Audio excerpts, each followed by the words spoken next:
debate, uncut and after show. I'm your host Nathan Oakley, and if you are new to this channel, or you've not done so already, then be sure to subscribe, hit the bell notification icon and join button if you'd like to become a Nathan Oakley 1980 channel member and keep up to date with the Flat Earth debate. If you would like to support the channel, there is a super chat that runs alongside each of these shows while they premiere, and there's also a Ko-Fi, Patreon, crypto and thanks button in the info box below the video. Speaking of Patreon, I'm going to do a quick shout out to all of you who do support me on Patreon. So, a massive shout of thanks and appreciation to Level Playing Poem, Amish, Vitali Z, Colton James, BG, Survive the Spin, FE Patriot, Steve, On the Level, Thomas van der Zander, Gary Hughes, Measured Flat, Chris Wouters, No Smart Comments, Mitch Kennedy, Rod, The Name's Burley, Twad Jason Hornsby, Christoph Fournier, Flat Earth Travolta, JMails24, Unimento, M, Iron26, Endless, Golden McKean, Retro Bill, Michael Kahn, John Kays, Patrick Gunnels, Banter, Mel B. Styles, Hairy Blade, Mobile Max 777, Rob W, Dal West Watson, Unbelievable Productions, Blue Ridge Ranger, Abraham Mohammed, Skeptic 936, Texas Mike, Chow Yun Cat, David Wayne Foster, and Dank. So another massive thank you to all of you for supporting me on Patreon. Also, a massive thank you to all of you who supported my Gifts and Goes. I've just replaced my Stream Deck, and as you can probably tell, as I transition, I've got a new one. So I can actually function with working buttons that won't crash my show. So I'm quite delighted. Thank you very much to the 3 or 4 people who did support my Gifts and Go campaign yesterday. Really appreciate the support. But with that, I'll hand across to whoever is in Discord and Google so you can enjoy their dulcet tones while I set up for today's live show. I started to ask him. Look at the side chat. I started to ask him. I can't look at the chat right now. I gotta do something. And make my coffee and a bunch of things, but I'll definitely check it out. Enjoy it. Thank you, brother man.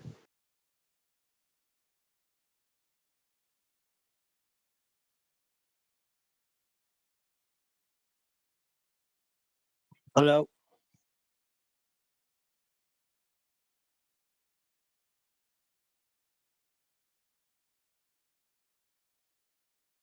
Hello, Neil.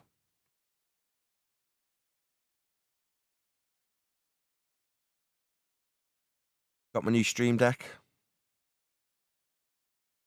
Nice. How's it working? First, I thought it wouldn't, and then you have to. It registers it as a different device, presumably, so you can have multiples of them. You can have several Stream Decks all at once, which is fine. I suppose people have multiple Stream Decks, but I just need one that works. And I just imported the profile from the old Stream Deck, and it just works. It's exactly the same and looks exactly the same as the old one, but it's nice and shiny. So I'm very pleased because it was actually. So the community just me, but you're coming across choppy there, Nathan. Okay. Yes, that's because I changed. Yeah. Okay. Okay, I'll sort that out. Yeah, give me a second.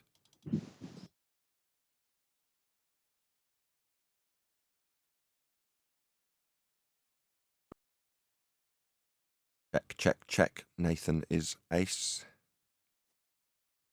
Sounds good. Yes, we can hear you. I forgot to change the setting with all the excitement of getting a new Stream Deck that's the same as the old Stream Deck. I said the community came through again. That's good news. You created a great community here. Well, I didn't know which one I was going to buy. So there's a downgrade, which has only got like 4 buttons on it. I think mine's got 15.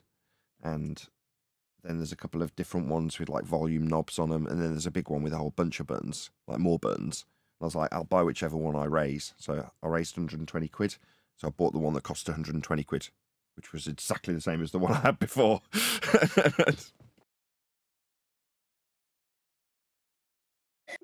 I don't know if DD told you, but he wants you to go over that video that's in Master B, QE. From Divergent Droid?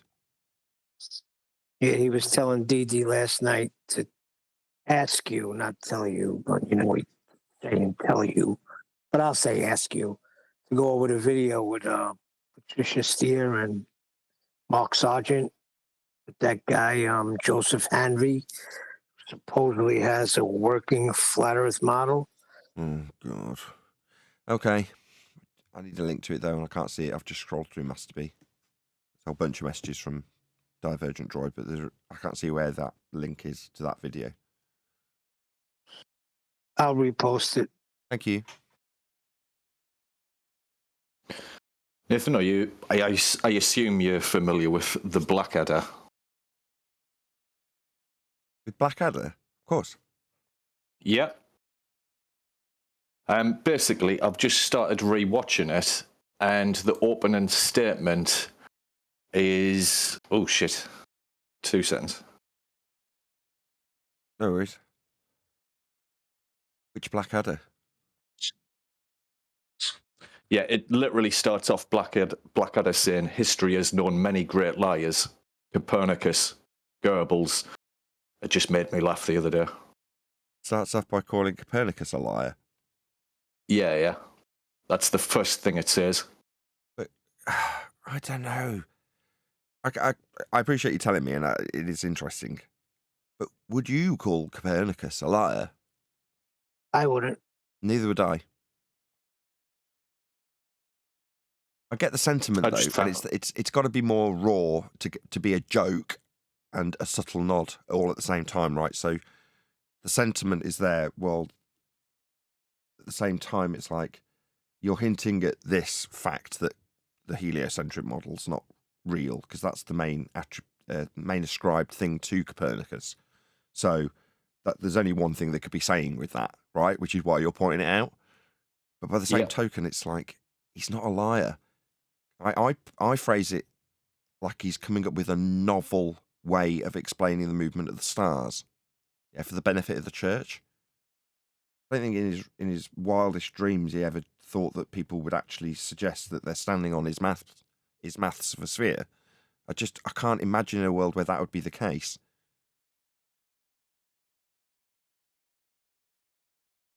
So abstract. It's so far removed from the way the world actually functions. The ground, that is, in terms of what we do with the ground.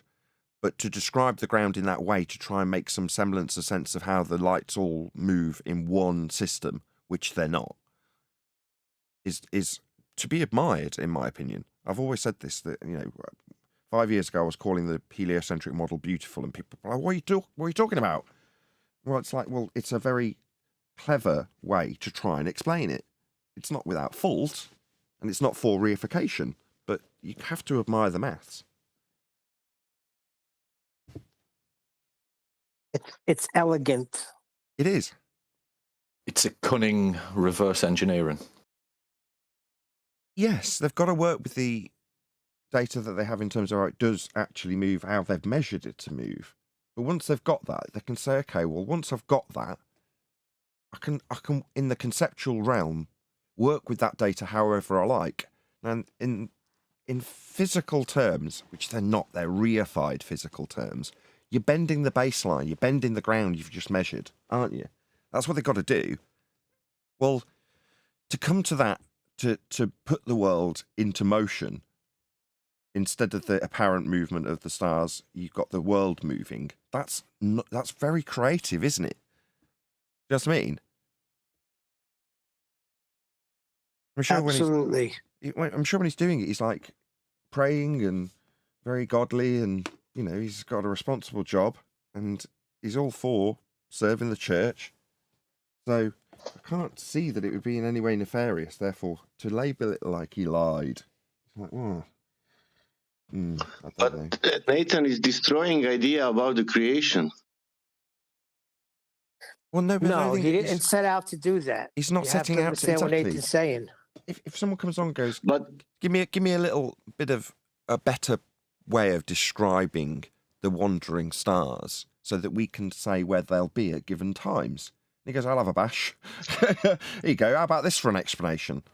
If I derive where they're going to be from this heliocentric motion because I've put the world into motion around the sun instead of us watching it and moving it, if we picture us going around it, mathematically speaking, then I can somehow fathom a singular system where the lights move thusly, and then he explains it.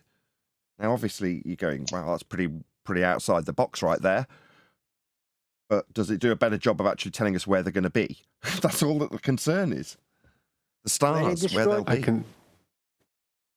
Hold on. Where they destroyed the creator was when they came out with the Big Bang. That's a whole different thing.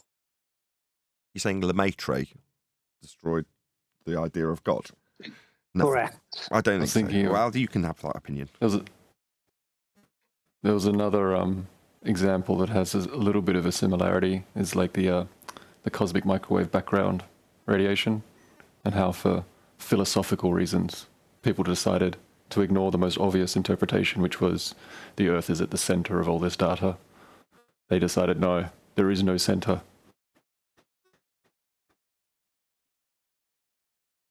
Yeah, the fact is they're measuring it from that point, so it can't not be the centre of where they're measuring it from, and that's their only reference.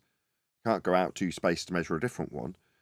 But when it's, I can't remember who's talking to who when they're describing the awful truth of us being at the centre and how that cannot be the case.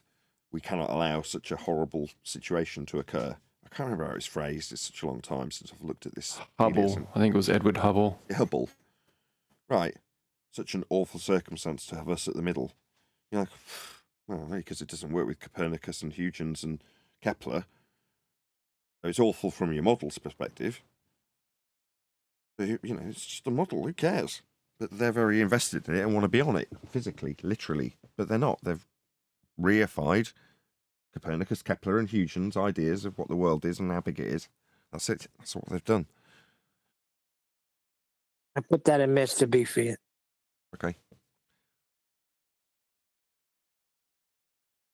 Oh, I've seen this already. I've seen this guy and his model.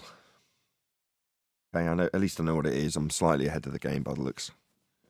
I listened to the first 45 minutes. It's the same thing. How debunking the globe.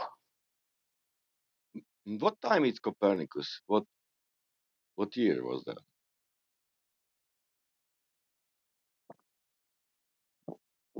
While I'm taking the show, 1600s? you want me to Google the exact year? 1500, 1600. You want me to Google the year? He was born in 1473.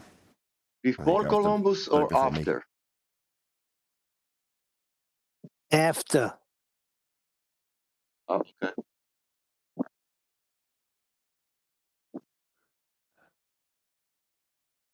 Maybe it was a similar sort of situation.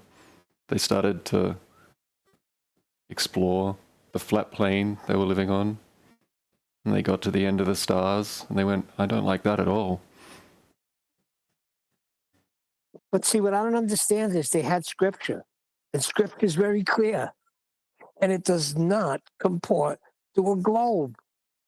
Yeah, but people want to have control of when things are going to occur. They want to know in advance so they can plan for them. That's really all this is, isn't it? They want to know when events are going to occur. Easter specifically.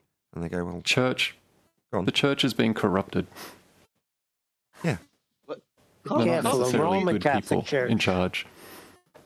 You're How gonna he get did people- all this cosmology if he was, let's say, from northern, let's say, hemisphere, and how he knew it, what is going on the south?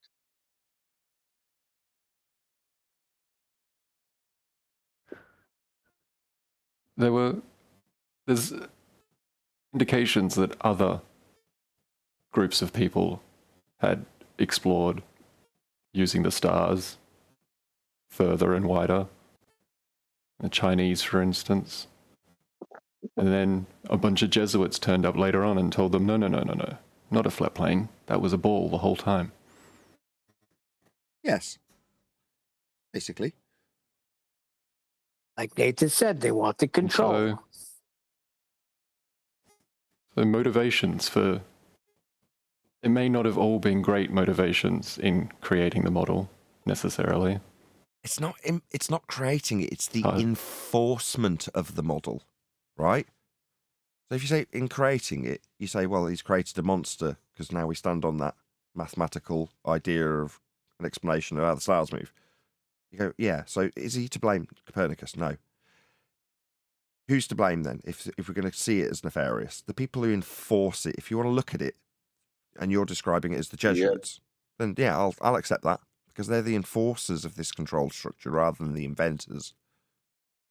Well, who are they being controlled because- by, though? If you want to get technical, Is this who's the one Roman controlling them? Roman Catholic Church again, you've already said.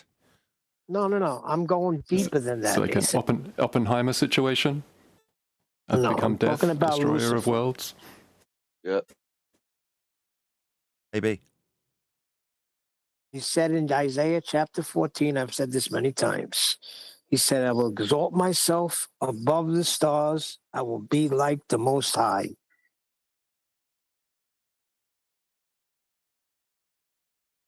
Something like we know what creation is, but they will not. They don't need to know.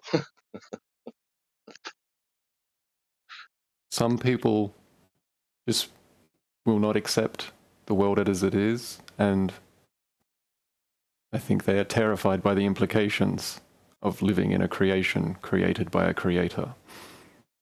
Yes. Some people don't understand directions, east and west, GLB namely. That is true. Oh, that was embarrassing. But just Did before we anyone go- get anything out of his appearance? Because I just got fucking frustrated. No swearing. Pardon my French. I swear. lost the little bit of respect I had for him. Well, there was something that the audience would have got out of that, right? So that's his shtick, right? And coming here to say, ha ha, flatties, was his intention. He knew it and I knew it, although he denied it. But he didn't get what he wanted, did he? Suddenly he got tarred with the TFE brush because he's used the same fallacy. Now, because he hadn't spotted the fallacy, he didn't know what he was guilty of. Very amusing, because he came here to mock us, didn't he? Yep. I don't think he cares. I don't think he's. I've encountered many people. You can explain what a fallacy is to them, and they don't care. Did you see that McKean posted some kind of time lapse, 48 seconds of 24 hours? Yeah, sorry. Very good. Thank you, Dave McKean. First one to do it. I appreciated it. That was the only thing I was really interested in seeing. People's word wasn't good enough. His time lapse, I'm happy to accept. I don't think Dave's a charlatan. Does Dave McKean, if he's been duped, if someone's going to come along at a later stage and say it was on a massive sound stage, well, in that case, I'd look at Dave McKean and go, it's good enough to dupe him. Yeah? He's my everyman. As much as we take the mickey out of him, right?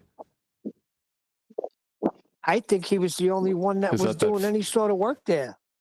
He was there for a purpose and he got on with it. So my respect level for Dave actually increased. Now, don't get me wrong, he went down the same amount of points he went up when he's, Gollum for somebody going nuts in the snow.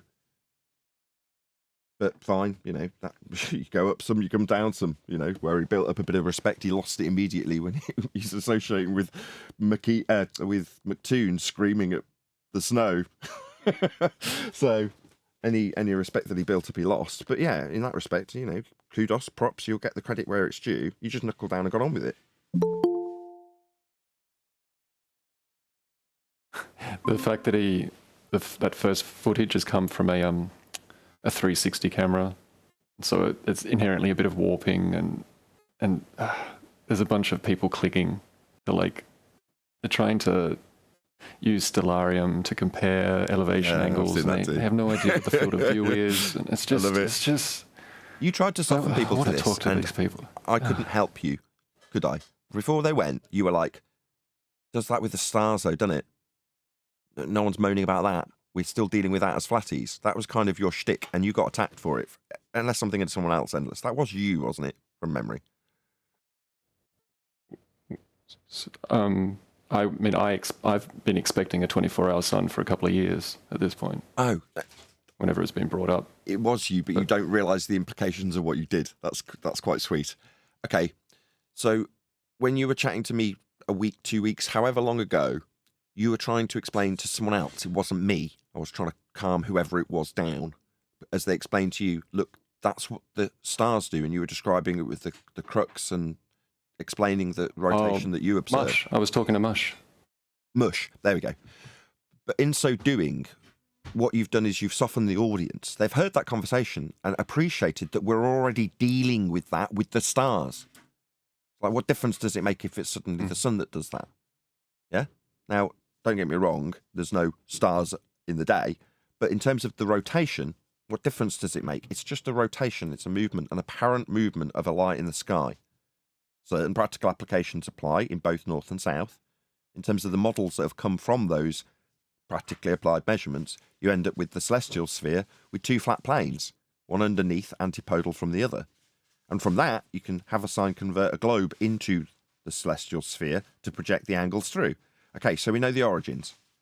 Okay, but when we're describing it with the stars, it wasn't an issue. And you having that conversation softened the audience up to those facts. I don't think I think I know that you didn't appreciate that until I've just pointed that out to you, how useful that was to the audience. I mean, I felt compelled to start talking about this stuff because I could see what was coming. So, I've gotten over my shyness about being on voice chats in order to eventually start talking about some of this stuff, because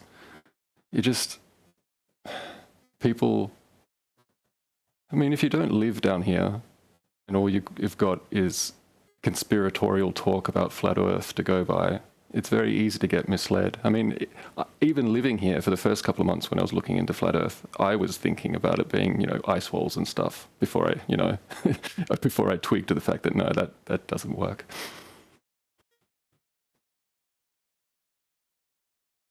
Yeah. I hope people are less and less conspiratorial around us here. I hope that there is a purge, and as a consequence of that purge, there are less numpties surrounding us that we have to moan about. I haven't actually seen any flat earther flip out at this point. I mean, I'm in a few different Discords, and I mean, there's a few people are trying to kind of poke holes in the observation, but I haven't seen anyone really, I don't know, unless they've just gone quiet. I don't know. I don't No one believe seems it. that fast. How about me? Have I you don't been believe reading a the single thing chats? that they're showing from down there. What's happening? What's happening? What's going on? What did you say? I was just listening along, and suddenly some people started piping up. Say that again, then. Let's. Fair enough. He doesn't seem that upset. He hasn't suddenly become a globy, though. So, who knows? Who are you talking Did you about? guys realize that Dave McKeegan's sun is going west to east in a circle? I don't know what you're talking about. Sorry, you'll have to expand on that. David Keegan's son is I mean, going the I've checked opposite it way. against Adam Marsh's 3D Sun calculator tool or whatever, and it seems fine to me. So, I don't know. That was one of the first things I checked. All right, let's keep playing along. I'll just stay quiet. You guys believe the footage. I have only one problem with the sphere and 24-hour sun. Because in that day, when they record the 24-hour sun, in Siberia was the sun 3 hours, let's say. That means that they saw it, the sun shining above the Siberia from that spot, from Antarctica. That must be correct, because if they saw the 24-hour sun, the sun was on the north that day also. Not only 3 hours, but I said, let's say 3 hours. That means they saw from the Antarctica, the sun shining above, going above the north hemisphere also. Because it was going that day. We know, everybody knows, who saw the sun on the northern hemisphere. So you're saying it was seen in Siberia as well as in Antarctica? If you, Neil, see the 24-hour sun, you have the sun in every location that day for some hours. Do you understand me? Yes, I understand you. Except the Arctic Circle, right? Yeah. Hold on. What are you trying to say? Sphere, I'm not... Hold on. Let me just try and unpack what you're telling us. You're telling us what? Okay, Nathan. They are seeing 24-hour sun. Is that correct? That means every minute of that day, it will be sun over the horizon. Is that correct? Okay, so far you're asking me, the GP of the sun going around them in Antarctica is above a land mass, potentially, or sea, at whatever degree it's at above their position for the entire time they're watching it. So the sun must be visible from all the points that it's above as it goes around them. I think I'm with you so far, correct? Yeah, okay. Let's say that was Tuesday, whatever day it is, Tuesday. That day, Tuesday, it was also sun going over for UK, do you understand me? Siberia, whatever country it was going, because it was morning there. But they was observing the morning also from Antarctica because they were seeing sun 24 hours above the horizon. And The day was same very time- short in London. Are you saying that you, from the bottom of the ball, you can see the sun on the top of the ball? Ball. who cares? What ball? What are you talking about? Yeah, Well, they're I'm supposedly on saying a globe. Hold on. Let me just let him Because- finish. no. They saying now we have 24-hour sun. It is globe. That's their conclusion. Yeah, we know that they're utilising the affirming the consequent fallacy. Yeah, that means that from their location they're seeing the sun also shining over the north pole, north position in one moment. To understand, let's say there is a midnight sun in Antarctica. There is maybe morning in Moscow, and there is a sun. Yeah, there is. Yeah, and they're seeing from that location, from the bottom of the sphere, their sphere, the top of the sphere, the sun. No, they're not. Even if I conceptualise Yes, the they sphere, are. they're seeing the same sun that the person on the top is seeing. What are you talking about? Yeah, they're seeing the same sun in the same time on two different hemispheres. How's that possible? Why wouldn't it be possible? I give up. I don't know what the sun does. I'm confused with They've it. got an axial tilt having the bottom of their ball, when reified, pointing at the sun. Why would this be a problem? I don't understand why you're saying it's a problem.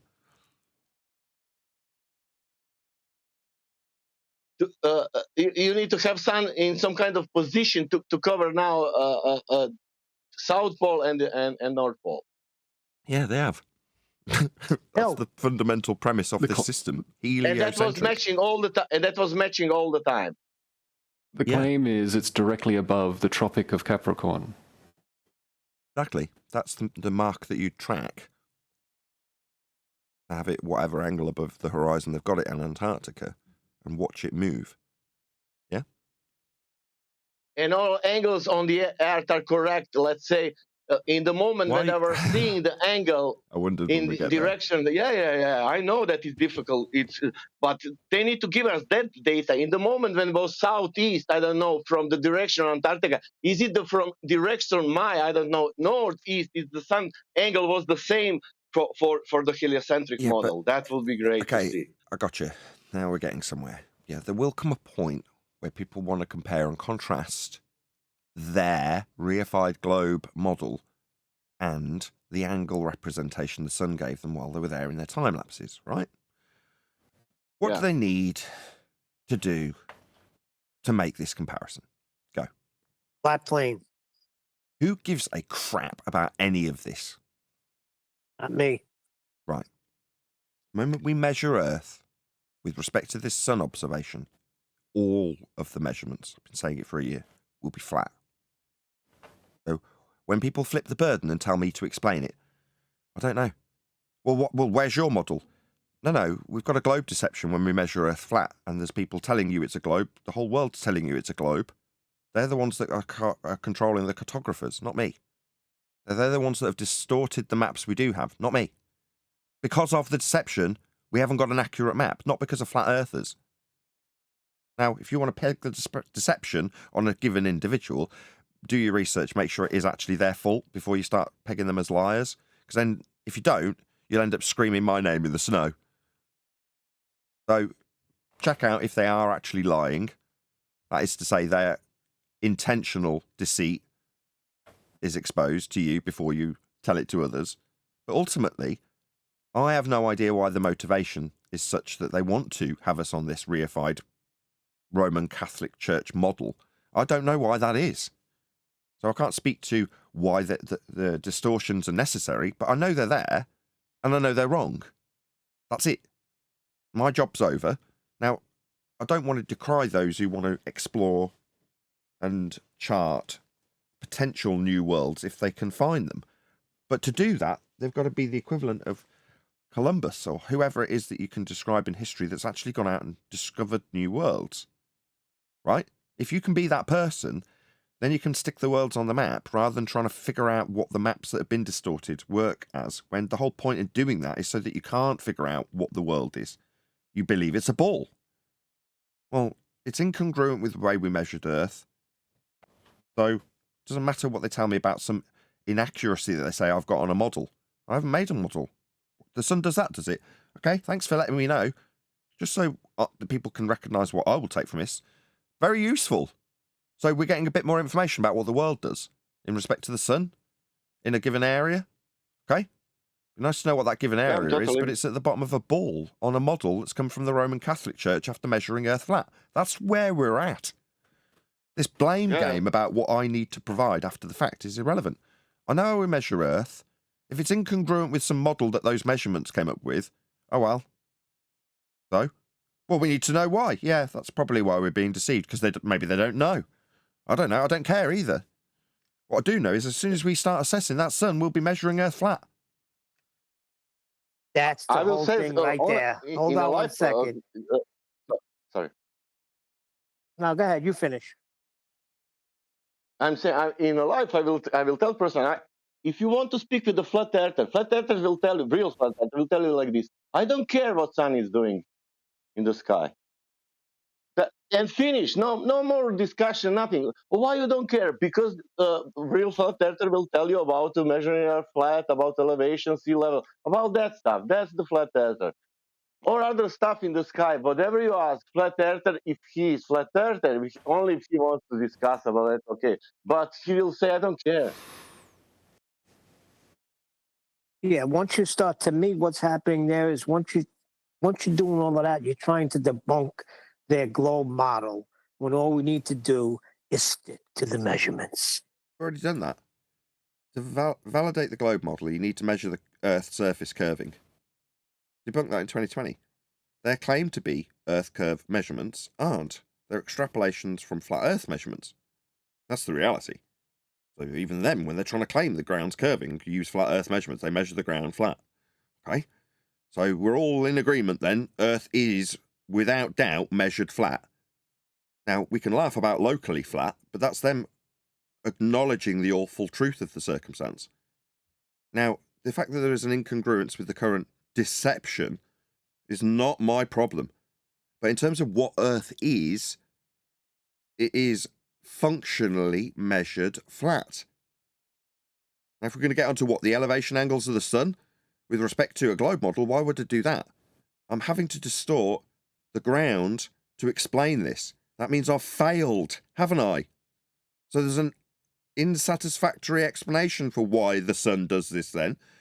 I didn't explain that it would do something. I was told it wouldn't by Robert Shortman, and I am standing corrected. Okay. What's that? I've got to explain why. No, I do not. But with respect to the ground that we actually dwell atop, all I can go by is how it's functional, how we use the ground. And it does not get used curved, does not measure curved. It measures flat. So what other conclusions can I draw from that? It can't be explained. Maybe the sun can be explained. Maybe it can't. In terms of what the sun will be doing, it must be congruent with the ground you're dealing with when you deal with it. If you're taking angle measurements, then you will and are dealing with flat planes to make these measurements. They can either accept that or say, well, no, I'm tangent to a surface that's dangling, but no, you are not. You can pretend. You can bastardize the measurement of an angle if you wish.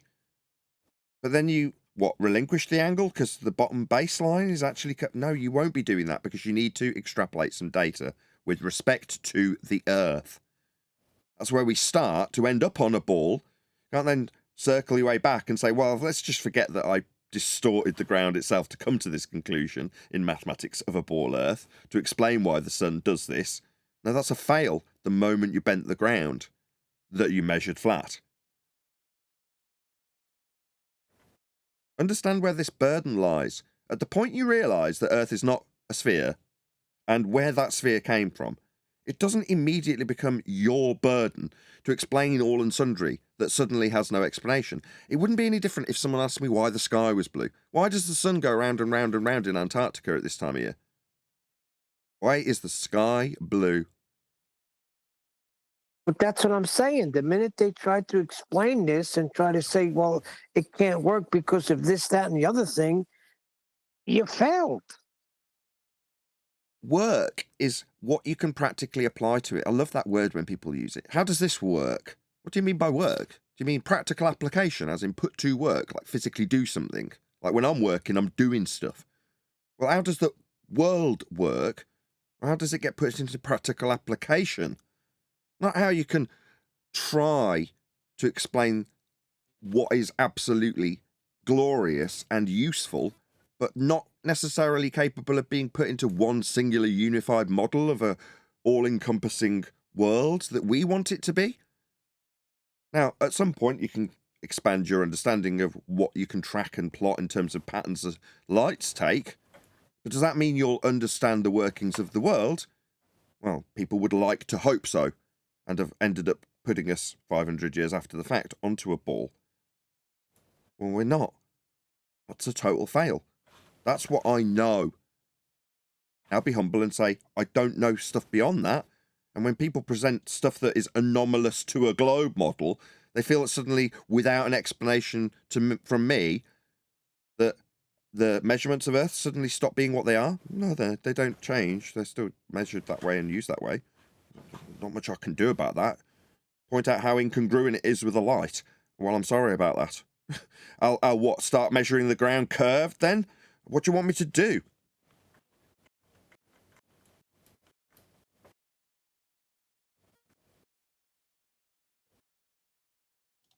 How are you? Morning. I'm very well. How are you? Outstanding. Big shout out to all of you supported my Give, Send, Go campaign yesterday. So just before the show started, literally just before the show started, Amazon dropped off my new one.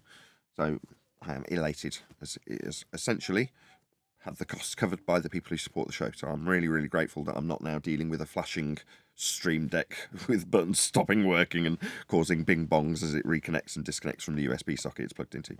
But the new one's very nice and it's shiny, and it's got a instead of a captive cable, it's got like a USB-C that can presumably be just replaced if it does the same thing again. So it's somewhat improved, but basically the same thing as the old one. So I've got my new Stream Deck. Very happy. Thank you again to all of you who did support that. It wasn't a massive campaign. It was like for a couple of $100. And depending on what I got in terms of funds, I might have upgraded to a slightly larger one. But instead, I've got exactly the same one as I had before. But that is perfectly sufficient. And I'm very, very pleased that I can do that at all, given that I'm generally broke.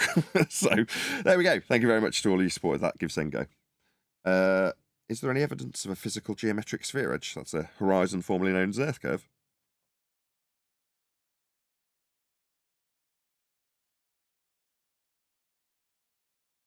Don't all go at once.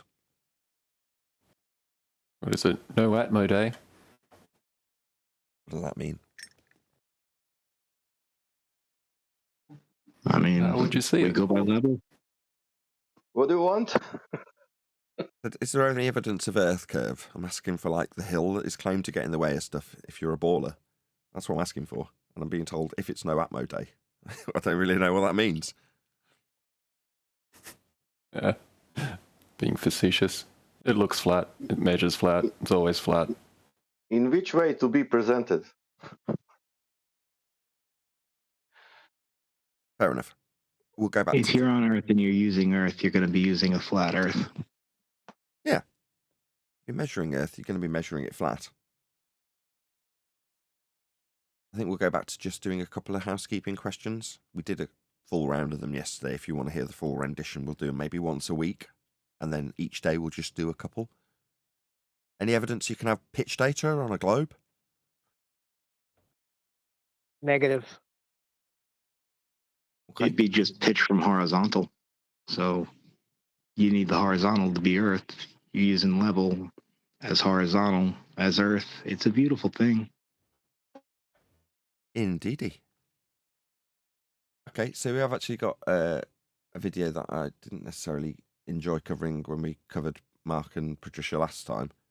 Maybe because I've had a fairly reasonable interpersonal relationship with both of them. and I don't really want to fall out with them because I like both of them. So covering Mark and Patricia isn't necessarily what I want to do in my day, if you know what I mean, because I know I'm going to be critical of them. So what can I do? Let's give a little preamble. So, well, let's share Mark's video first and foremost as we're covering it. So in case you aren't already, please go and subscribe, like, comment, more importantly than anything else, to Mark Sargent's YouTube channel. I'm pretty sure everyone here will at the very least have heard Mark Sargent's name at some point. If you haven't, where have you been living? Under a rock? What's wrong with you?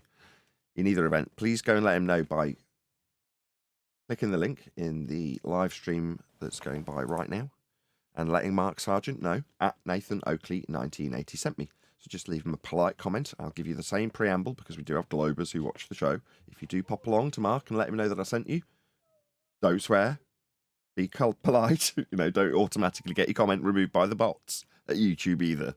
So, Mark may well remove your comment if you're rude to him or passive aggressive or whatever it is. But just let him know. Give him a nudge. Tell him we've responded to his video. Now, if you're not a fan of Mark, which is generally the people I'm speaking to, because most who hear this and aren't subscribed to Mark will just go and subscribe when they hear what he's got to say. But if you're a baller and hearing this and you're like, yeah, I'll let you know Nathan Oakley 1980 sent me, with a few sharp words. Well, Mark's a good guy, generally speaking. Just let him know we sent you. It will be enough because I assure you, if you're a baller, we're going to be knocking, if you want to look at it that way, Mark and Patricia when we do this coverage. We're going to be critical of them. Now, I know full well that Mark will be perfectly tolerable of it. He's literally had me sat over a desk from him going, why are you saying this? Why are you saying that? And he is perfectly cordially and reasonably discussed these things with me. So I know Mark can handle this. He's all for critique and open to discussion about anything he does, which is great. Patricia, similar, but by the same token, maybe not the same because she's not covering Flat Earth in the same way we cover Flat Earth, which may become apparent if you're not necessarily watching Patricia steer or haven't watched her up until now. So you'll get the general gist of why I'm saying all these things as we progress. But before we do, has anybody got any comments while I'm calling people to action to go and let Mark know at Nathan Oakley 1980 sent me? Please do so if you are in the live audience. I'm not just saying it. But yeah, Yes, I haven't heard you yelling one time yet. Mark? No, I'm saying I haven't heard you yell one time yet. I can raise my voice quite easily. What are you talking about? I've never heard you yell. No, when you watch the video, you'll know what I'm talking about. I don't really know what you're talking about. I'm very, very dynamic, quite intentionally. If I want to make it seem like somebody would call something yelling, I can easily achieve that. You know what I mean? They make it sound like all you do is yell at people on this video. It's a misrepresentation of you. You're saying Stop yelling at me. You're saying that this video that Mark is doing is covering me. Well, yes, they mention you because of what McKean did, yelling into the phone. And they compared it to you. And Patricia's basically saying, well, Nathan has his show where he yells at people. He don't call other people and yell at them. Made it sound like all you do is yell at people. That's not true. Okay. I mean, I will raise my voice to fundamentalist religious zealots when they chant over us, so I can be heard. Sometimes when someone's talking and you've got a lot to say, you've got to raise your voice. That's how it goes. We'll see. Anyway, I should have done a sound check. I haven't actually done that. Does anybody know where it started? Anybody got a timestamp? That Virgin Droid that shared this, so we might have a timestamp on any of the panel. Of miles wide. Just Google Flat Earth Market. Yes. Did you know? Is that a note of a timestamp? No. It murmurs back. You've got to be clear and concise. We're live. Who was that in G+? It was me. I haven't watched this yet, so I said no. No, fine. Yes. Okay. Well, we'll get into it. Sounds fine. Beginning. Quote of day goes exactly like this. Never forget that a hero's journey is not only defined by its peaks, but also its valleys. Who said that? Me. Although I'm sure people have said versions of that over the years, but I came up with that one.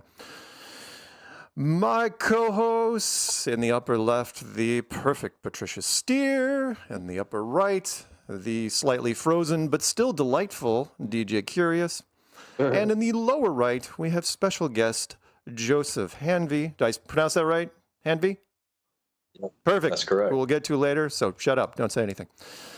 And yeah. How are you guys, by the way? How's everybody? Wonderful. Go ahead. Great. DJ. Oh, cool.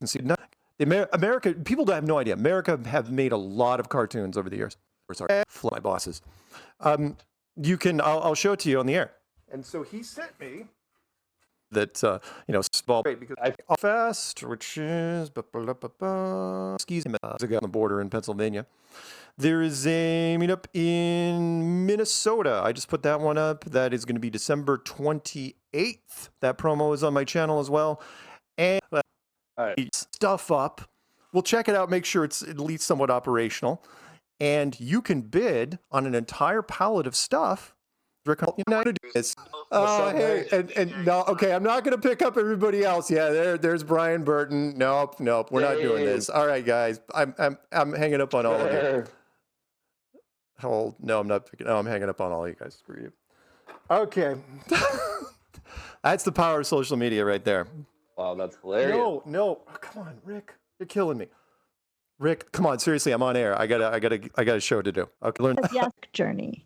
And if you go to his channel, and mods, if you could, please put his channel off and on throughout the show as long as Joseph is here, linked in the chat so that people can subscribe to it.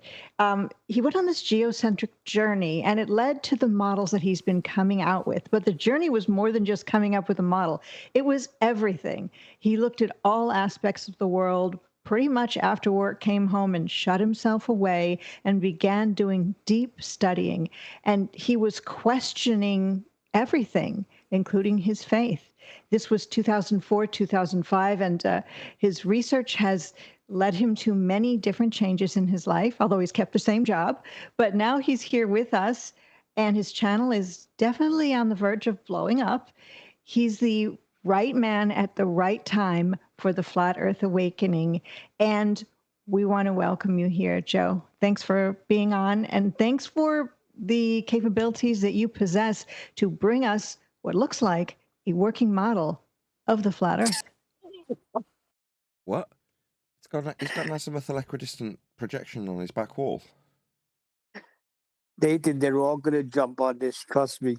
Hold on, is it utilising an azimuthal equidistant projection or not?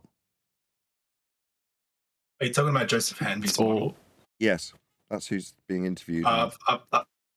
Yeah, so he uses a dome, reflective dome, and does modeling on it. He makes a good thing on like star trails I saw, but not what I asked. Could I just make a side comment? Just, do you have an answer or not? Does he use an azimuthal equidistant projection or not? No, he uses a dome, like just a dome. Yeah, he does. Underneath that is an AE map. Then it's wrong. Oh. Okay. So we debunked it by showing that the sun doesn't match the land masses claimed to be under the sun on that map. Why would we use that map? Wrong.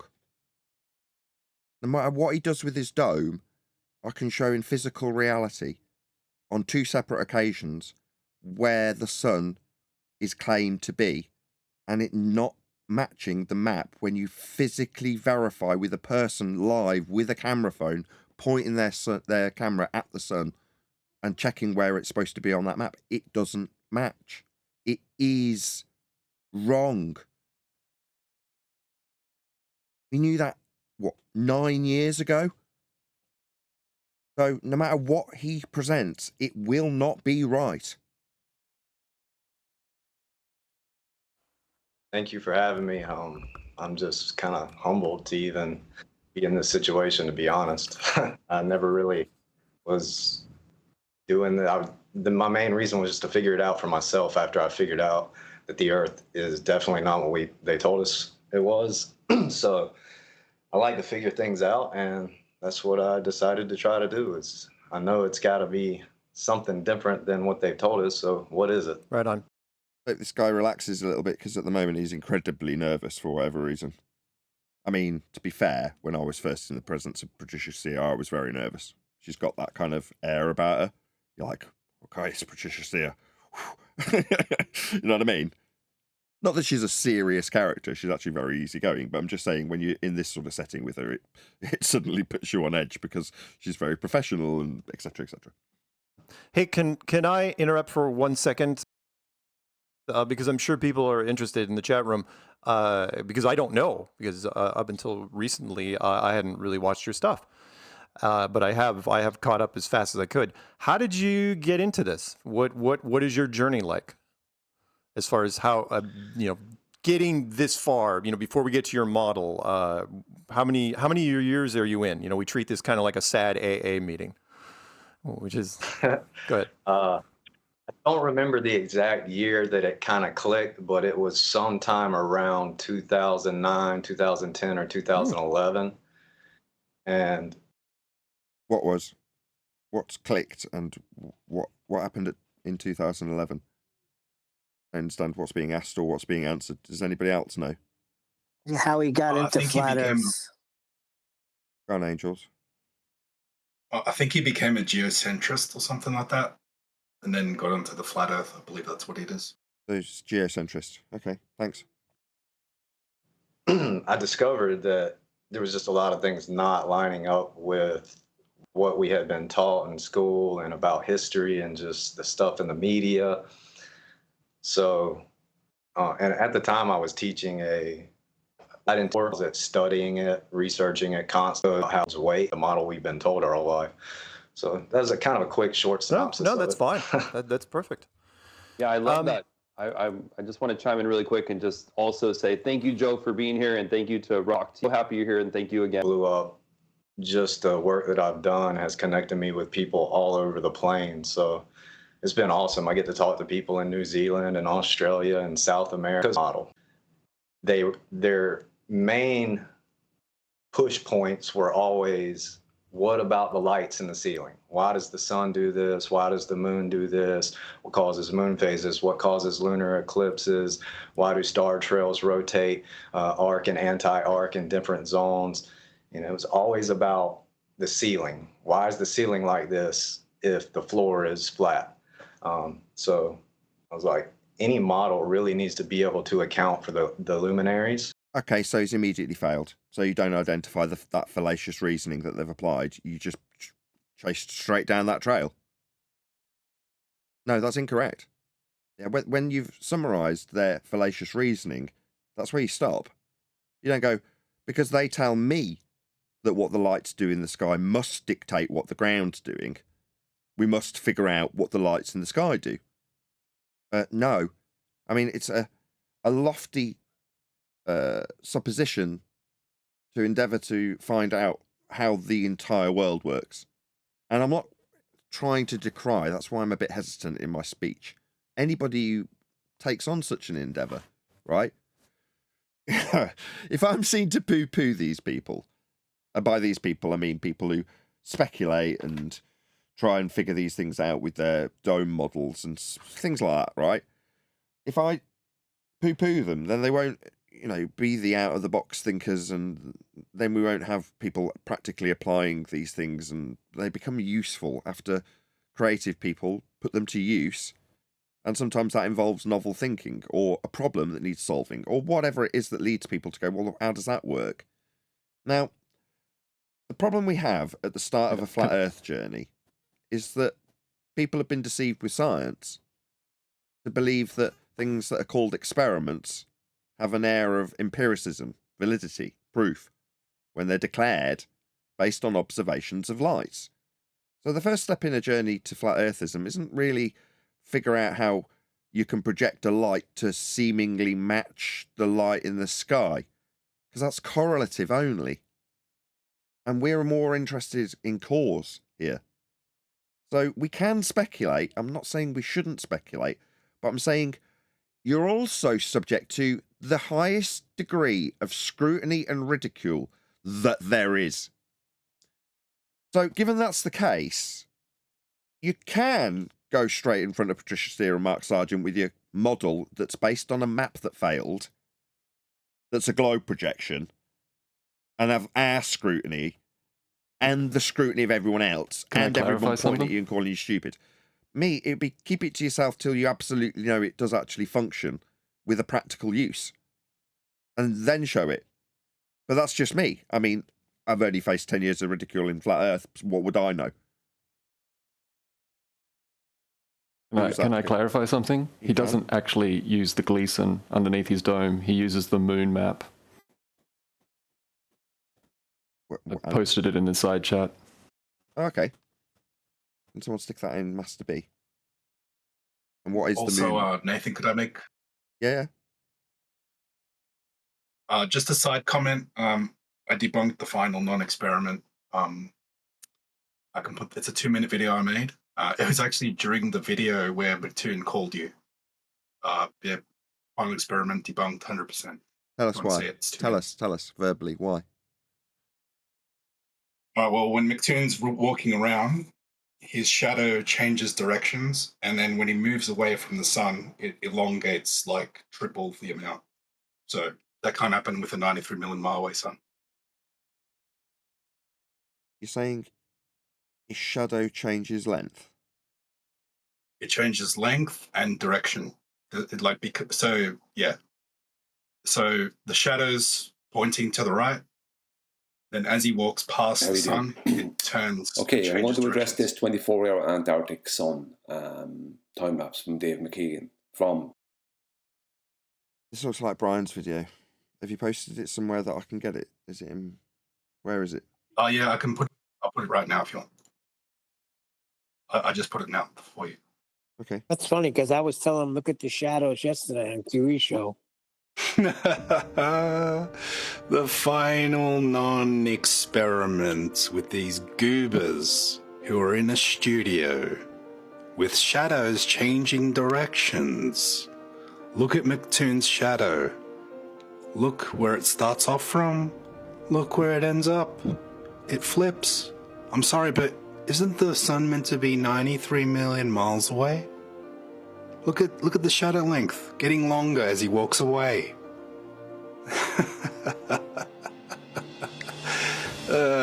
Get dominated, Glyphs. Have fun explaining that one. Said the sun sets. You said that if people tried to go to Antarctica, they would get turned away at gunpoint. I proved that you lied, Nathan. All of your gullible idiot followers should be realizing right now that you are an idiot or you are a liar. You said you would get turned away at gunpoint. I did not get turned away at gunpoint. You lied, Nathan. I will perpetually call you a liar because I proved it, Nathan. I'm standing here in Antarctica looking at Mount Rossman. I'm walking around. Would get turned away at gunpoint. I did not get turned away at gunpoint. You lied, Nathan. I will perpetually call you a liar because I proved it, Nathan. I'm standing here in Antarctica looking at Mount. I don't know if I agree with this screenshot. The one that you've clipped and put side by side or above and below. See if I can get it in frame for my audience a bit better. Hold on a second. That could just be forced perspective from where Dave McKean's filming, in terms of your assessment of its different length. I don't know if I agree with you on this. Watch it again. Sorry, audience. I didn't think I'd be assessing this on the fly. Or you are a liar. You said you would get turned away at gunpoint. I proved that you lied, Nathan. All of your gullible idiot followers should be realizing right now that you are an idiot or you are a liar. You said you would get turned away at gunpoint. I did not get turned away at gunpoint. You lied, Nathan. I will perpetually call you a liar because I proved it, Nathan. I'm standing here in Antarctica looking at Mount Rossman. I'm walking around between the 10 cameras we have running.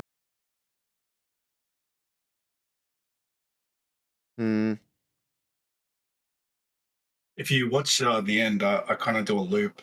That little section where he moves back and I make him move back and forth, like I reverse Looking at Mount Rossman, I'm walking around between the 10 cameras we have running. Yes.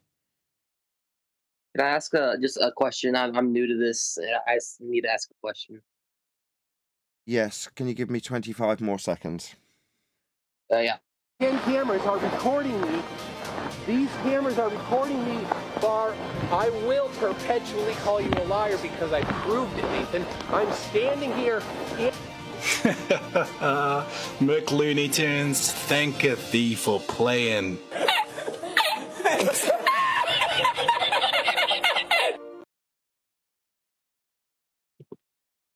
Okay. I mean, I'm looking at it going, it does look like you've described. The shadow does look like it's changing direction as cameraman Dave McKean, makes minimal changes. That doesn't seem right. Yeah. On the surface, I appreciate your inquiry. And it's worthy of inquiry because it does look a bit wrong. There could be a perfectly reasonable explanation for that, though. Now, I'm not saying you're wrong, but I'm saying just offer it. Just give me a second. You're too keen. Yeah, offer it as an inquiry as opposed to a statement of fact. And nobody's going to ever call you stupid at the end of the process if there's a perfectly reasonable explanation for it. Now, I'm not saying you're wrong. I'm just saying it's worthy of inquiry because it looks strange. It does look like the shadow's changing. McLooney Tunes, thanketh thee for playing.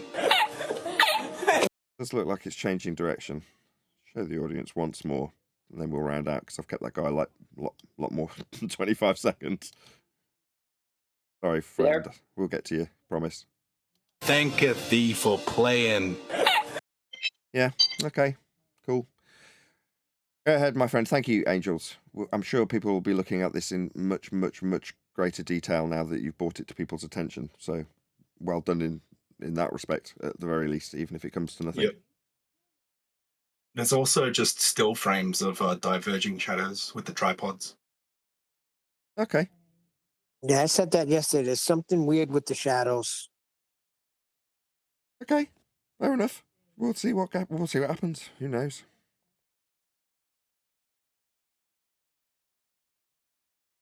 It's still inconsequential. If they faked the whole thing or didn't, if they do see a 24-hour sun or don't, it's inconsequential to us. That's the only reason we've remained bulletproof. The best they've had us on is no freaking guns. We've remained bulletproof for a reason, right? JLB is a testament to that yesterday. Of all the people that could have potentially found a chink in our armour, it's someone like JLB. Because JLB doesn't comport with all the beliefs of a baller. Yeah? So if there was a chink to be found, it would have been found by JLB. Nah. So feel free, if you want to come and change us in our opinion. I get the wishful thinking from the commenters. Leave the internet now. They'll be scratching their heads because, I mean, I'm running out of steam in terms of interest in replying to them. No. Why do you think my name's being screamed into the snow? It's not because of guns, you idiots. Something's not quite right now. It might not be that the whole thing's on a soundstage, as I've heard people claiming, but there's something not quite right enough for it not to satisfy the itch. Yeah, McToon feels the need to call up a load of people and tell them you were wrong. Okay, you're not basking in the glory. Something not quite right. Right? Now, it could be that he recognises, as we do, that Earth's measured flat and inconsequential to an observation of the sun in this regard. In terms of all practical measurements and usefulness of Earth, it's flat. So I can't really comment on what this anomaly offers, if you want to call it on your globe model an anomaly, if it doesn't happen. If it's suggested that this was faked, or came out that it was faked, and suddenly we're in ambiguity again. No, we're back to... There's a load of images already out. It doesn't matter that they faked it. There's already time lapses. And then we're back to, what's one step backwards, talking about the older time lapses. Who cares? It didn't matter when it was older time lapses. It doesn't matter now. To us. Yeah? All of our arguments it has no bearing on any of them. Anyway, let's do a quick shout out. So shout out to Jamel's24. Just to clarify, was the entire point of TFE to address a single random comment Nathan made on a video he showed 9.25 years ago? Was that all? Yeah, I've been telling people there's no guns for 10 years. Now, also, I interviewed a guy who went down there and specifically said that there wasn't a 24-hour sun as far as he was aware. Now, based on that, I've made my declarations that there's no 24-hour sun in Antarctica. I've got first-hand testimony from Robert Shortman. He was even mentioned by Toon. So when he said, "You lied," Robert Shortman lied. For whatever reason, Toon's conscience won't allow him to openly and overtly declare that it's my lie. No, I've based what I've stated on first-hand testimony. That was discussed, I think, he was here when I did it for my show, but by QE. Unless I've actually gone down there, witnessed a 24-hour sun and come back and gone, it doesn't happen, when I've watched it, that's a lie. Me, I'm basing what I say on first-hand testimony. They all know that, but they really want to peg me to the wall on something and they don't have anything. So what's the next best thing? Well, he definitely did write a comment about there being guns stopping you go down there. The sentiment is obvious to a few commenters at the very least, which is, if you want me to not just be sarcastic and laugh about it for Toon's benefit because it's his mental breakdown while he screams this stuff, it's me saying, well, no, if you've got permission to go down there or a guided tour, of course you're not going to get stopped by the Coast Guard. Why would they stop you? But when it's somewhere that's of contention and there's an Antarctic treaty in place, you can pretty sure that if you try and just go down there of your own volition, they're going to stop you. That's the sentiment. Now, there's not a rationally minded person that would disagree with that sentiment, but Toon's decided that there are the guns here, Nathan! Yeah, that's me shouting, by the way, Neil. I'm a trained actor. I can use the dynamics of my voice on a whim. Apparently, I'm being called shouty in the video we're about to review. In any event, thank you very much indeed for the super chat. Who was it again? I've forgotten who gave me that super chat. JML's. Can I make just a real quick comment about the shadows? Yeah, but this guy's been waiting to ask a question. It was like 20 seconds, then it turned to a long time. I said 25. I'm really sorry. You're right, Mush. It's been at least 40 seconds. I've completely forgotten about you, my friend. I'm so sorry. It's my bad. I'm still here. Go on, ask a question. Go ahead, Christian. I'm not really here to debate. I just want to know an explanation for something. So I put it in chat for Holly to answer. But my main question is, we have a globe Earth model that can predict constellations, that can predict orbital patterns and stuff like that, and also has a scale that can get accurate distances between places. Say, I want to get a scale from here to Russia. I can on a globe. No, you can't. I can accurate. No, you can't. Okay. My main question is, with a flat Earth model, how can you accurately predict scale, and how can you accurately predict predictions about orbital patterns in the future? So maps are all flat. They have to be to work with linear distances like miles. You understand that distances are flat Earth only. You appreciate that, right? What was that? Flat Earth only. You're talking about distances, miles, kilometers, linear. Yes, I'm talking about distances. I'm still talking. I listen to you. I listen to you. You claim that you can work out distances on a globe? No, you can't. Yes. No, you can't. They're linear. Distances, miles, they're flat. What about predicting orbital patterns? I'm not here. Did you hear what I just said? Is it just me, or have I responded and there's just a little silence and now we're on to the next thing? You were wrong. No, I'm saying orbital patterns, when the next... Stop talking. I don't want to be shouting at you. Patricia Steele will think that that's all I do, apparently. Meanwhile, no, you were wrong. Distances? What? Curved distances? No, they're linear, they're straight, they're flat. That's why all the maps are flat. That's why when you get a little scale on a flat map, it functions correctly. Because distances are linear, they won't work on your curved surface. It's the fourth time I've said it to you. You were wrong. I told you were wrong after you said it. Immediately I said, no, wrong, didn't I? You thought I was just interrupting you. Maybe just being rude. Maybe just raising my voice. No, you were wrong when you said that you'd get these curvy distances that you won't be getting. That's why all the maps are flat. Now, can you acknowledge what you got wrong before moving on? We'll rip apart the other things that you utilise fallaciously. That'd be a false dichotomy. And then we'll tell you where your globe... I'm still talking, Christian. I'm still berating you, Christian. Yo, Patricia, this asshole Christian just started talking through me as I set him straight with his fallacious logic. Now I'm having to raise my voice. It's only for dramatic effect, purely for Patricia. You understand? Yeah? Do it on a whim. Nevertheless, don't interrupt me. Pointing out how wrong you are. It is simple. You were wrong. Now we'll get to your fallacious logic in your question, your false dichotomy. Then, once we've dealt with that, I'll deal with your belief in the reified globe model and its origin measurements on a flat Earth. Once we've dealt with all that, you'll appreciate how idiotic the questions you've put to me are, Christian. I wasn't asking you to interrupt because somehow I haven't understood the stupid questions you've put to me with your false dichotomy of globe Earth versus flat Earth models. It's not that I don't appreciate that you have not got the slightest idea how that globe you believe in came to fruition, what was measured to create it, or who created it. You don't know any of those things, I can already tell by the way you've asked me this question. So I don't need any help, I don't need any interruption. What I do need from you, not a stony silence, when I point out you were wrong.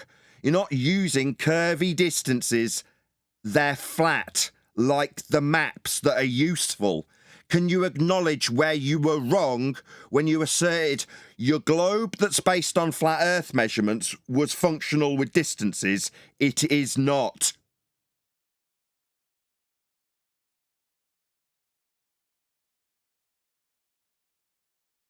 I'm not here to debate. I just want to know your stance on it because I'm trying to get more educated on the topic. I told you my stance. My stance is I'm dealing with an idiot that makes declarations about distances working on globes. I've corrected you. That's my stance. Did you hear my stance? I put it to you, and now you're talking again. Your non-responsive reply did not in any way, shape or form acknowledge that which I corrected you on. Idiot, Christian, you dumbass. You said distances were curvy.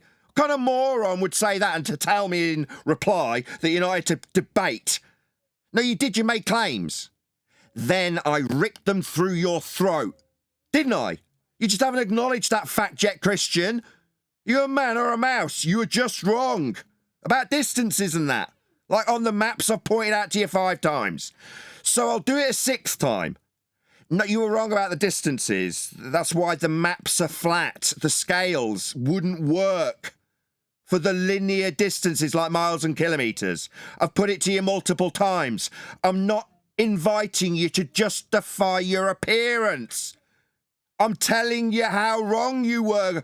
I assume you're a globe believer. Just want to know how wrong you are? Well, I'm telling you. Do you understand how wrong you were about distance?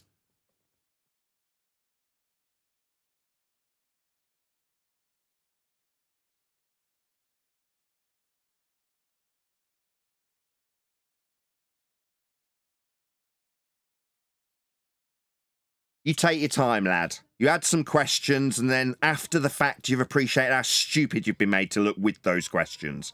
But you're not here to debate. Is that like your get out of jail free card when a stupid thing you've asked gets highlighted to you? I've asked you something, Christian. I was talking to you. I've taken time out of my day to engage with you. You were wrong. Right now, that's why I just want to know. And you answered my question, so acknowledge it. So do you want to acknowledge how wrong you were?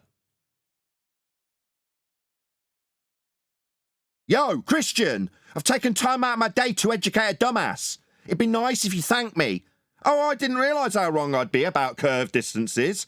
Linear, you say? Oh, right, I see. Thank you for explaining that. My misapprehension being corrected and all for a live audience of 128 people. That you're not acknowledging a sodding word I've said to you, Christian.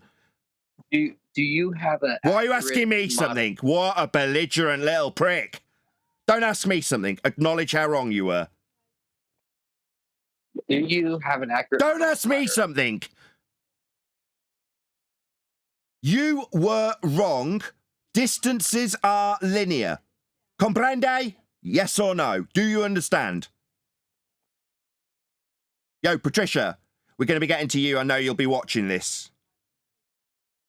Do you understand and appreciate that when I, who understands these arguments, we'll find out how well Patricia understands them. Apparently, my performance is diluted down to how much I shout by her. Now, I deal at the front line with people who have a zealot globe belief.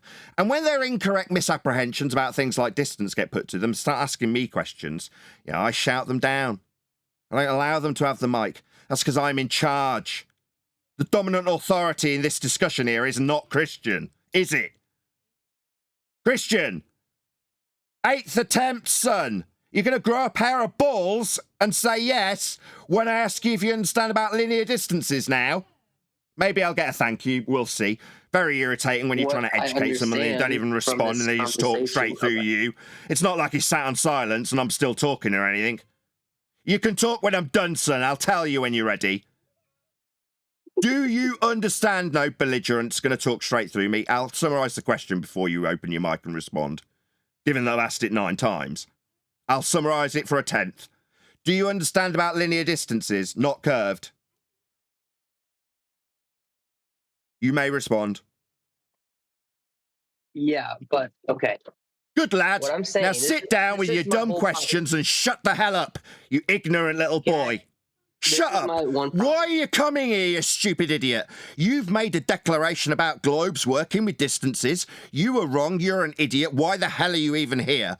Go and brush up on your stupid nonsense that you thought was right about a globe before you come here quizzing me about how things work in false dichotomy. That'd be how your stupid model that doesn't work with distance, that's been derived from flat Earth measurements, works when stacked up in false dichotomy against my model that you're assuming I've claimed. What model? Your model. Excuse me, belligerent little boy that's been put in his place and told to shut up. Do I need to put you in the dunce corner? Yo, Patricia, this is how I deal with belligerence. Idiocy. That's how I deal with it. Shut them up. Raise my voice so they know he's in charge. Who'll be holding the mic with absolute authority. Sometimes that requires me to increase the volume of my tone so they know who's boss. Yeah, when you know the arguments, you can do that with authority. Just so we're clear about what's going on right now, as I tell this idiot globe believer what's what about his misapprehensions. I mean, I don't need to be talking about numpty models that use maps that are unbelievably incorrect. If we had a working map, we wouldn't have a globe deception. I don't care what map he shoves under his dome. It will be wrong because it will be a globe projection. About 400 years of them pumping them out so that we are under the misapprehension we're on a globe. Just so we're clear as we move on to our response from this numpty who had a slight misapprehension about distances and thought he could ask me how my model stacked up against his misapprehension. Yeah, he got put in his place nice and quick, didn't he? I had to raise my voice a few times as the chanting little muppet thought he could talk while I talked. No, he failed to answer a question 9 times and now I'm quite irritated with him. Well, can you answer one of my questions? Shut up, I did. I put you in your place, you stupid boy. No, it's a yes or no question. Yes, no, stutter yes, no for question. me. Stutter for me, you stammering globe dick. No, you don't get to ask anything. Did you not understand the first time? Did you not understand me telling you no? Okay. I thought you wanted an open discussion, but... I did have an open discussion. I opened the door, you're here having it. Do you not realise your voice is being heard? By 150 people live as we speak. We're having the discussion. The discussion involved you asking me a question that involved the false dichotomy. One side of the false dichotomy was a globe that came from flat Earth measurements, angle measurements of the stars. The other side of the false dichotomy was a straw man, a model. I don't claim one. I'm not an idiot claiming to know how the world works by cartography and reification. I'm not doing that. I mean, we're going to be covering a numpty who thinks he can in a minute. That's not me. Because I'm not that numpty, you won't hold that straw man that I've somehow claimed the model, because I haven't.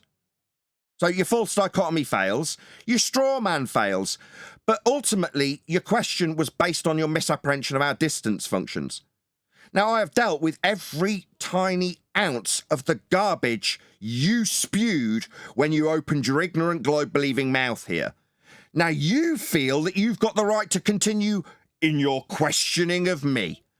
No, absolutely not, you stupid, ignorant, globe-believing numpty. What you can do is be told off by me. My name is Nathan Oakley. I'm the one who understood how stupid and ignorant you were and pointed out for a live audience. You are the one being told off by that flat earther. You're the one who's going to sit down and shut up from this point forth. That's what you'll do. You think you're all right to ask questions of me, do you?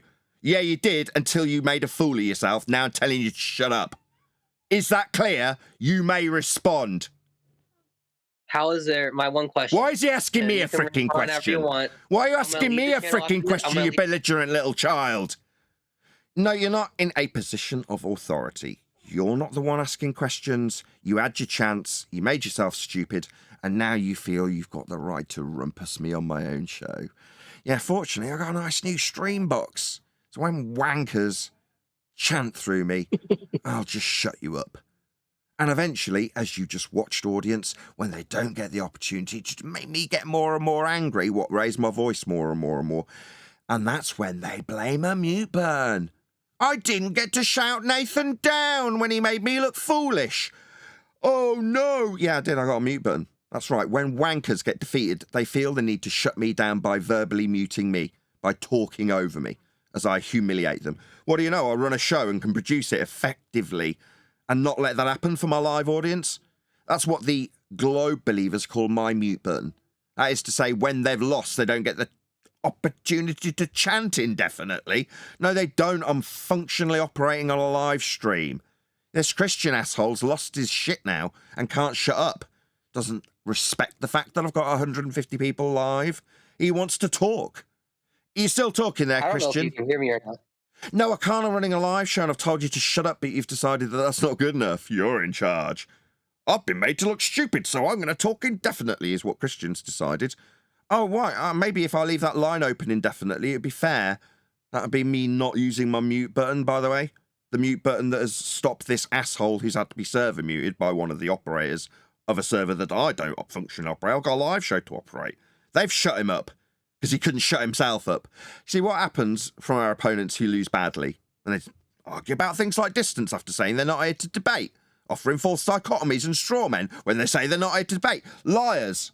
Glurfs. When they lose, they chant indefinitely and then say, Nathan's got a mute button. What do you mean I run a live show and can shut down lines when people lose control? Yeah, I can. Nathan, let me know if you want to talk to him. For now, he's gonna remain muted. Just yeah, let me know I'd close my internal line that reaches the audience. So while I was fully aware of his non-stop ramble because he'd been made to look like an idiot and wasn't going to get to make another question in non-debate, as he declared, lying. Yeah, no, I appreciate that at some point you, as the moderator in that server, has to do something about an asshole that's decided they're going to chant in defeat. No, I will get to ask a question on your live show. No, I built up an audience to the point where men are allegedly screaming my name into the snow in frustration after hanging up on me. What, because they can't get control of me and my show when I tell them how they measure Earth flat, you included, with linear distance? What, you won't get to chant through me indefinitely? Yeah, I've got control of my show. Yeah, that involves me muting you. That's correct. I mean, we did listen to your question. We did hear it. I did break it down in its entirety. But we could ignore that and focus on the fact that eventually he had to be gotten rid of. Someone had to shut him up. And that's very unfair if you're wronged because you were declaring nonsense about globes. Very unfair that you should be shut up. You should be allowed to have a little tantrum on a live show. Nathan, just so you know, he's been making his rounds. So you put it to him. He did not respond. He did not acknowledge anything. He's been on flat swords and he's been dealt with. Where did that laughter sound come from? Probably him. Hey, whoever did that, please don't do that. Okay, back to the job in hand, which is actually covering this video. Make it a bit bigger so I can't lose it again. And that's what I set out to do, was to answer all the hard questions. Now I do have a viable lunar eclipse theory. I have a viable theory for... Why isn't anybody stopping him? I'll just give it another couple of seconds and just see if Mark or Patricia stop him. Star trail is a viable theory for the I haven't stopped him so far. Give it a couple more seconds because he's still in the middle of talking. Antarctic 24-hour sun, and many, many other things, redshift and blue shift. Sorry, he just spewed out these words that get used by charlatans to hijack the empiricism of a method called the scientific method. That involves theory. I mean, we're not talking about Nostradamus or Mystic Meg theory here, like little guesses that people make. No, we're talking about people who hijack these terms to make it seem like they've got empirical answers to questions people have when they lose a paradigm. So, why isn't anybody stopping him? Theory? That comes after experimentation and validation of cause and effect reasoning based on hypothesis after observing phenomena. In this case, the sun, redshift. These are phenomena. If you want to call them that, you need to validate the cause of them with empiricism to get to a theory. So this guy's a pretender. Sorry, mate. Maybe you didn't know this. You seem very nervous, but you're using words that we've been lied to with. The theory of what? The sky? Vacuum? Space? The theory of what? Planets? No, they're not theories. But that word does have a meaning when it comes to science and validity and claims that explain things. When it comes to natural phenomena, there's only one way of empirically validating cause and effect reasoning. That's to say, what caused the sun to do that? And it isn't going to be your model, and it certainly is not a theory. These are science words. And if you're going to use them, you better have gone through the process of acquiring validation through cause and effect reasoning, actualization of hypotheses. That's the scientific method. What he will offer is not theory. This is bullshit. Why aren't Mark or Patricia calling him out on this? Right? Do you know where bullshitters who tell us about theories of AE maps have led us to, Patricia and Mark? You were talking about highs and lows, Mark. There's a reason why we have got... I'll just strike that and rephrase it. You have got a lull, a low, a depression in your community if you want to associate with this lull. It's not a lull for me. On the contrary. No, I've driven the people who went there, causing your lull, to go nuts. To see fit to yell my name into the snow. Where are the guns, Nathan? Where are the guns? That's what I've done to them, Mark and Patricia. And the reason is simple. Because I understood where we got deceived. With words like theory. When presenting models like the AE map. Or the moon map. Or any globe projection. I mean, that's the world we live in, but we've been deceived with words of science when they haven't had it. This guy doesn't have it either. But it's not a lull for me. Nobody here has been affected by this. We are essentially bulletproof when it comes to this crap. You saw a 24-hour sun? Yes, you did, didn't you? Do you deny it? Did you not just hear me say you saw a 24-hour sun? That is to say, like when Robert Shorten told me he didn't, I'm prepared to take your first-hand testimony. I'll assume you're not just lying to my face. Yeah, it's on camera. Yeah, we've got footage of it. I'll accept it. And? Well, what are you going to do about it? Nothing. What are you going to do about it? What's it prove? Oh, it proves you're on a ball if you assume antipodal positioning, like we've been saying for a year. Yeah, this is not going to affect us. This is not a lull. On the contrary, Mark. My viewing figures have dramatically improved. What would you know? Jaren's figures and Dave's figures, I mean, they're going to be worrying about whether or not people are going to be asking for their money back. Things that they've been sold. Like the bullshit that was sold with the words like theory. It seems that I called this a week ago. I said, unless they reset everything and just start peddling the same old garbage into the public domain, like they did 10 years ago. They just reset it and start doing it again. Start gathering up a whole load of new numpties with a new flat earth paradigm based on globe projections. Josh Waugh did what this guy did 10 years ago. He's now a glober. He modelled what the stars would do under a map, under a dome, to show what is being called caustic reflection or some shite now. It was done 10 years ago. Josh Waugh did it. I think this is new. It's all just a little bit of history repeating. Fairly batty. Not to be confused with celibacy. Something totally different. Shift and you know, the trolls are gonna do their thing, but you know, trolls are doing it from behind a keypad instead of actually doing the work themselves. So I don't even listen to that. I just do. listen to this. We're going to be all over you like flies on the proverbial, I'm afraid, my friends. Now, you're saying you've been here forever, so you should know better. You should know who I am and what you shouldn't be doing if you've been here for a prolonged period. 2011? I mean, Mark's going to be asking you how long you've been in Flat Earth. If you're kind of bullshitting to make it seem like you've been here longer than you have, that's what JLB was trying to get me on when I round up to 10 years. 9.35 years. Who gives a shit? I'm not leaning on my 10 years of experience when I come to an argument with a guy who's claiming distances, for example. I just know what I'm talking about. Who cares how long you've been in the arena? But if you have, you better know better when it comes to talking shite about science and theory. And explanations based on someone else's map that you definitely haven't produced. Now, we've already gone through all these pitfalls, so I'm not appreciative of this. You should know better. And if you don't, you will, because you're going to be told. I want whoever is watching this to, a few of us know who you are, let you know our critiques in terms of your bullshittery, because we don't stand from it. Yeah? After 10 years of being a flat earther, yeah, I feel like I'm in the authority position to tell you what's what. Stop doing this, or you'll have me all over you. I mean, eventually, you might end up going down the realm of Ethereanism and bullshitting people to the point where you end up in Antarctica, shouting into the snow with tune. Who knows? I don't care. Just don't bullshit. Learn what science is if you're going to use the words. You definitely don't have it with this. Do my thing, put it out there. It's all about truth for me. It's not truth. This is bullshit. You're not being truthful when you call it a theory. And if it helps other people or if it gains ground and actually has scientific merit, then... Yep. I put it in future tense. You're going to have us all over you like flies on the proverbial if you continue down this line. No, let's just change that to present tense. You're a bullshitter, aren't you? What's this guy's name? Joseph. You're a bullshitter. You're doing the exact same thing that got us on the ball. Lying about the validity that science offers and then showing people models.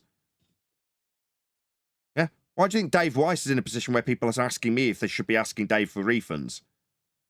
Financially suffering potential losses as a result of this shit. This exact same shit. Now I'm going to put a stop to it immediately. What's going on? The truth will do what it does. No, bullshitters will lie. Bullshitters will bullshit. They'll claim science when they don't have it. They'll put people on models that'll get debunked by some non-important observation. That's what'll happen when you stick your mark in some crappy model. Is this what happens? We have a little reset and then it all starts again. The people who, oh no, it can't work, they get purged and they're not going to be watching this. But any newbies that come along, they can start gathering up the idiots.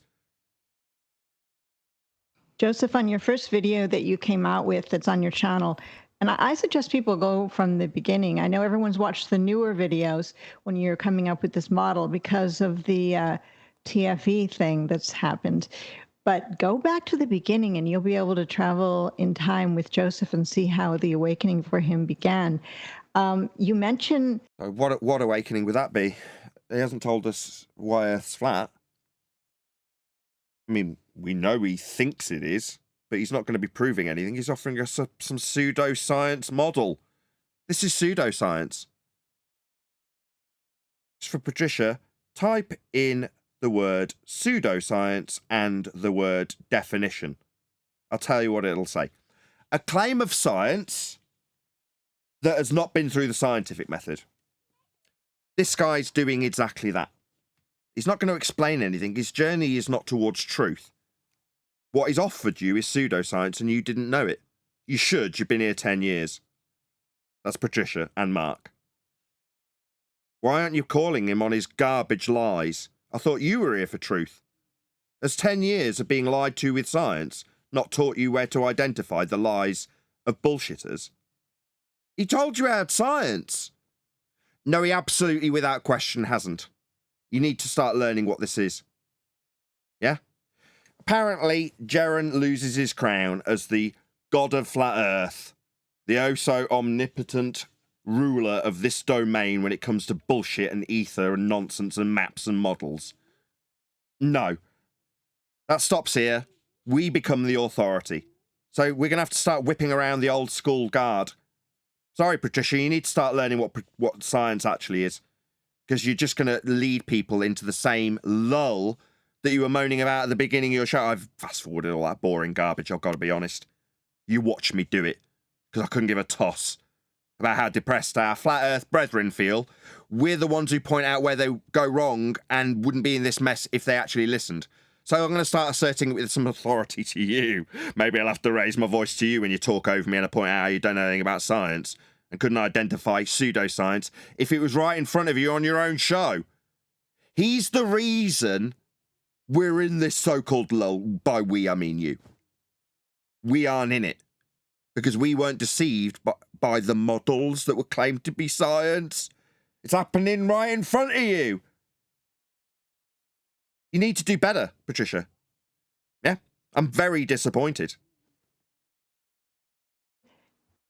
A couple of proverbs, and one of them was Proverbs 4:7, which says, "Wisdom is the principal thing, therefore get wisdom, and with all thy getting, get understanding." And that seemed to be, from what you said in your video, a guide.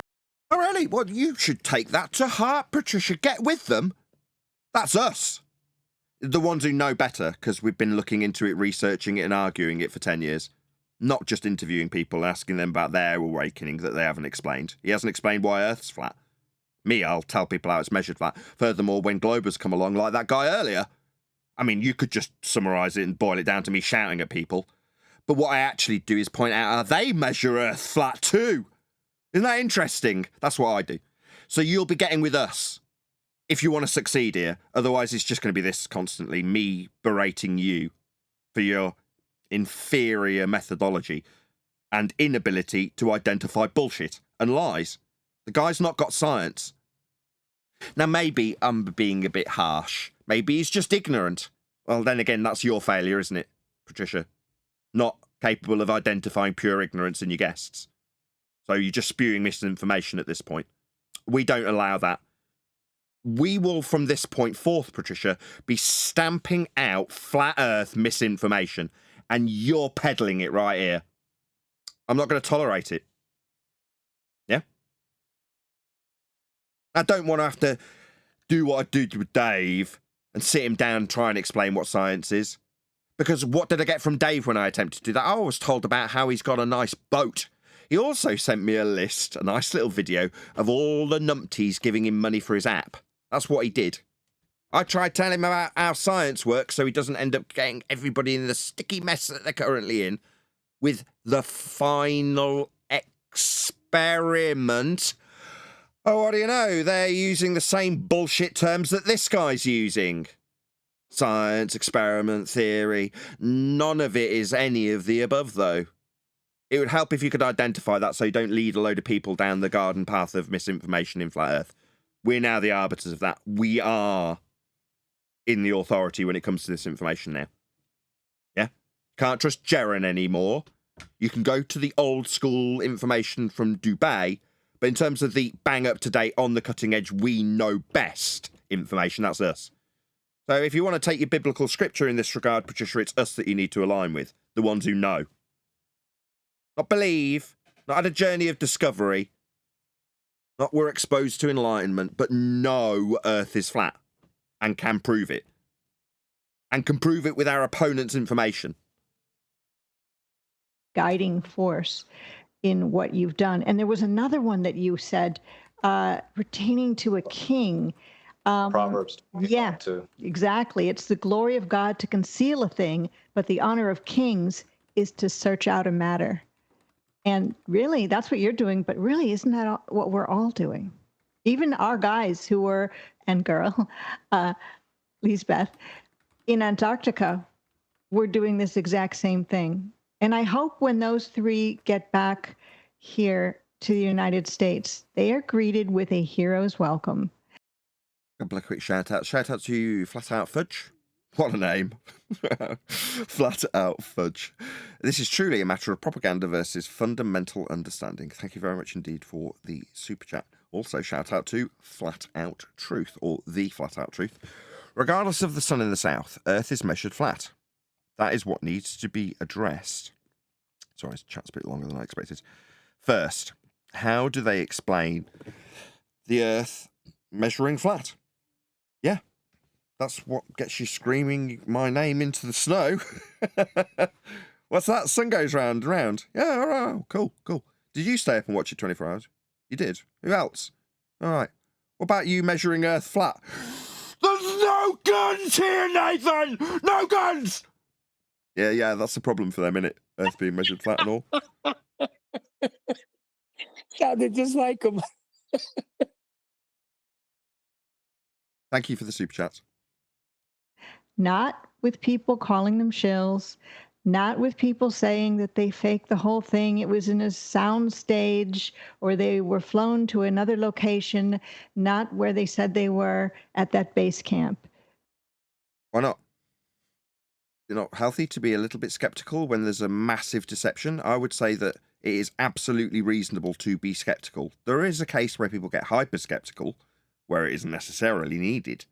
For us, we have something totally different. We have indifference. We can easily go with either. Which one do you want me to accept? Yeah, I'll accept that. How about that Earth being measured flat, though? No, you must. You said you accepted it this way. Okay, do you want me to accept it the other way? Okay, I'll do that then. Yeah, indifference is very powerful. Yeah, as are the power of flat Earth measurements. Very powerful indeed. Another shout out to... I forgot to bring up the chat actually on screen last time. I'm so sorry to the flat outs for not bringing your super chat up on screen, especially as I got a brand new stream deck today. Shout out to Duncan McLeod, or McLeod. Women. Yeah. Well, Mark hasn't opened his mouth yet, so I'm so sorry, Patricia. Why couldn't it have been Mark? You've got the short end of this very, very shitty stick. I'm so sorry. It's got to be done. It's got to be done. People turn to us and go, "What do we do? Should I be going back to the globe? It doesn't work." Okay, come over here. Learn about indifference. Earth's measured flat. You don't need to worry about this. It was based on a false dichotomy. Do you not understand that? No, don't explain it to me. Oh, right. Well, you have to assume that you're going to the bottom of a ball to make this observation, to then suggest that by making the observation you're on the bottom of a ball. It's called an affirming the consequent fallacy. People do it all the time. Like JLB with his stars and the exact same thing. People do that. It's fallacious. But how do we explain it? I don't have to. Why don't you have to? Well, because I'm not making outrageous claims with models like this dude on screen now. Then I don't have to be able to task with them. Now, the maps that this guy's using, he hasn't made, but he'll definitely be making assertions about what the world does. The majesty of the heavens won't be put to practical application, like examples we can make with things like celestial navigation. Yeah, what's the benefit of that? This crap, I'll just say it straight away in case we don't get to it, even if we don't see the model. It will be useless. It will have no practical application, and the map that it's used with will be wrong. Just in case anyone wanted a summary. No, but get to this guy, he's got something useful. No, he won't. Seen it all before. It's all just a little bit of history repeating. That's ridiculous. And that's not because I'm dumb. I'm not. I do know liars. But generally speaking... No, I mean, I'll agree with you. It's not stupidity, it's ignorance. And in reality, it's not lies. It's also ignorance from this guy, where I'm calling him a liar. I'm saying it's a lie, trying to carefully skirt that very fine line. Because he's not lying. He doesn't know any better, does he? He's saying he's got theory. He's calling what he wants to call science, so he can lend some validity to his models. Fine. But it's not right. Now, that's what we're here for, dramatic society. Yeah, we are actually, being sincere, though, we are the arbiter of the truth in this regard. It's not science. And identifying truth starts there. Know what science is, and then, more importantly, you'll know what it's not. Yeah? Now, I'll just start here, as it seems like there's been a bit of a reset. The old guard, the scumbag scammers, the people who are being called chills that Patricia's clarifying we shouldn't. That'd be Jaren, by the way. Just so she didn't put a name to it, I will. Yeah, that won't happen to you if you don't fall into these traps. I attempted to educate Jaren on science too. The result being me getting called a scammer. Now, given that I'm here with my head held high, bulletproof and impervious to this sun garbage, I'm going to take charge, take the authority, steal the crown as Jaren's head's burning. Yeah, they're tossing Molotov cocktails at him, Patricia. And the reason is because of this. It's science that's the cause of these problems. People claiming it when they don't have it. That's the problem. Now, the problem for Jaren was that his compadres were doing that too, like Bob and Whitsit, with ether. Michelson-Morley experiment. Yeah? Yeah, we told them it was pseudoscience, and they didn't want to relinquish their ether. That'll come to a head probably in 10 years from now, as they build up a load of bullshitters who believe in their garbage that they're lying about science with. Well, it all starts with this. A guy who's a bit nervous, who doesn't know any better, wanting to seem credible, and then ascribing science to his model making.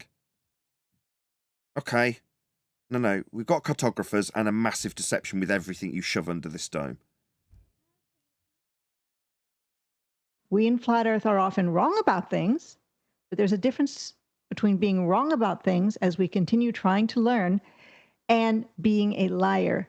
The liars are on the other side. And I'm not just talking about... No, they're not. No, everybody lies. He's being naive now. Yeah, everybody lies. There is no exception. Everybody. However, the egregious liars you could ascribe... No, people are people. They don't change either. Doesn't matter if they find out Earth's flat. They don't stop being liars. Hold on, Nathan. Hold on. You can't say everybody... Everybody has told a lie, but there is such a thing as practicing lying, like making it like... compulsive daily... liars? Yeah, you could say compulsive. You can add any caveat. Anyway, moving on. About the Adamant Globe people who are on YouTube who are fighting against the flat Earth. I'm just talking about the people that put this whole system in place. A system that is here to hide God. If you don't like the word God, then use the word the Creator or... No, it's not here to hide God. He was created to figure out where the stars would be. You can make that inference, but you're going to need to back it. Okay, so Copernicus created this model to hide God. You're telling me a man of the church was trying to hide God? No, that's absurd. What church was he from? Roman Catholic Church. That's not the point. That's a difference. Okay, but what she said is inaccurate, isn't it, Neil? Just say, whatever created this place. Those are the liars. They have their reasons, and our reasons are so much more beautiful. So let's welcome them back with the hero's welcome that they deserve. Absolutely. Amen. Right, is she suggesting that we give Jaren a hero's welcome? He was on camera telling us that we could call him a shill if we wanted to. Why would I give him a hero's welcome? This man called me a scammer after I tried to educate him in science. He's out there doing an experiment.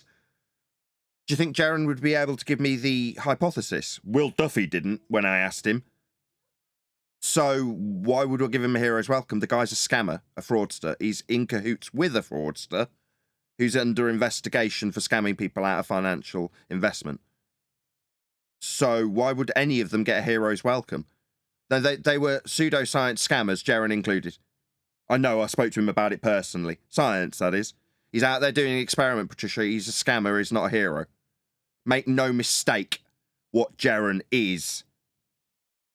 Now me, I'll identify what science is so you can understand what it isn't when it comes to fraudsters claiming experiments. That's what we did for last year.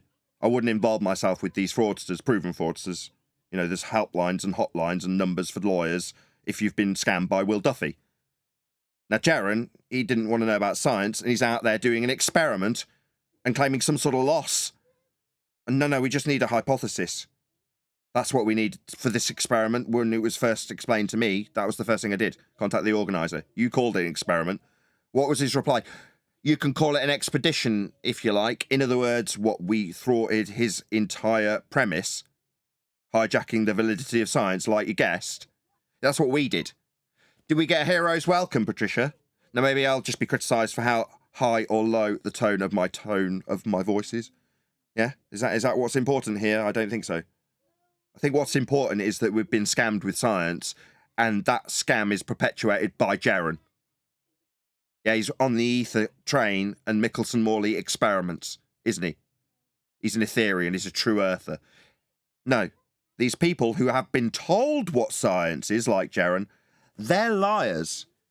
Because I can identify a liar in Jaren, given that he knows what science is and is not. So he is a liar. It's not an experiment.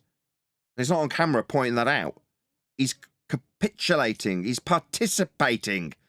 He's conceding the flat earth you, Patricia, believe in. Now, us who know it's flat, we don't have any of these issues. What we try and do is educate people like Jaren, scammers, frauds, liars, in what science is so they don't make these mistakes. Given that Jaren knows, that makes him a liar. He's absolutely not going to get a hero's welcome. I will encourage people to depart from his company. Now, there's a reason he's in Antarctica on camera saying, you can call me a scammer. You can call me a shill. There's a reason he's saying those things. Now, if in your mind that means he gets a hero's welcome, then no. You need to start sniffing those salts and come back to reality. He's not a hero. He's part of the problem. To say that.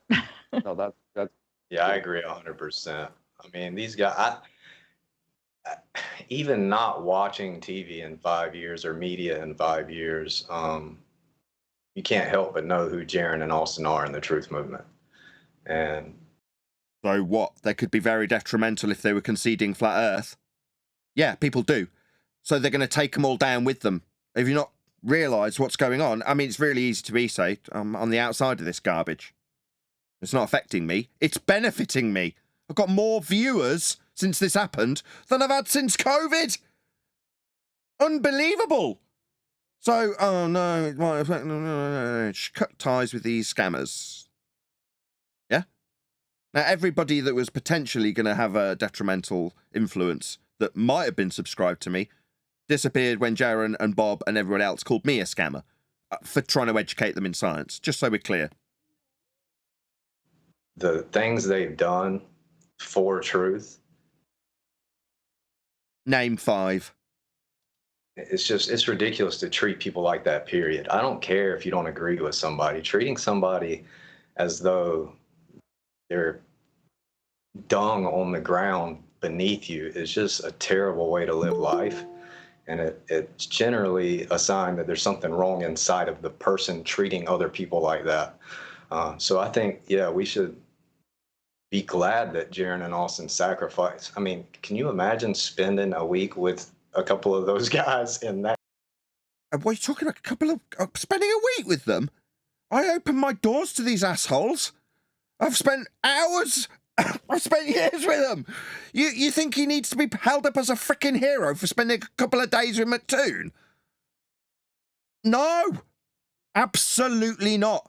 And it's what, unfair that the man who has decried me as a scammer for attempting to educate him in science should be decried when he goes and concedes your entire worldview for the biggest audience that we have. Oh, no. No, I'll condemn him. Oh, I'll condemn him. Absolutely, I'll condemn him. Wits it the same. No problem whatsoever. Hey, QE. Wonder why you joined. What do you mean you wonder why I joined? Because I got a message.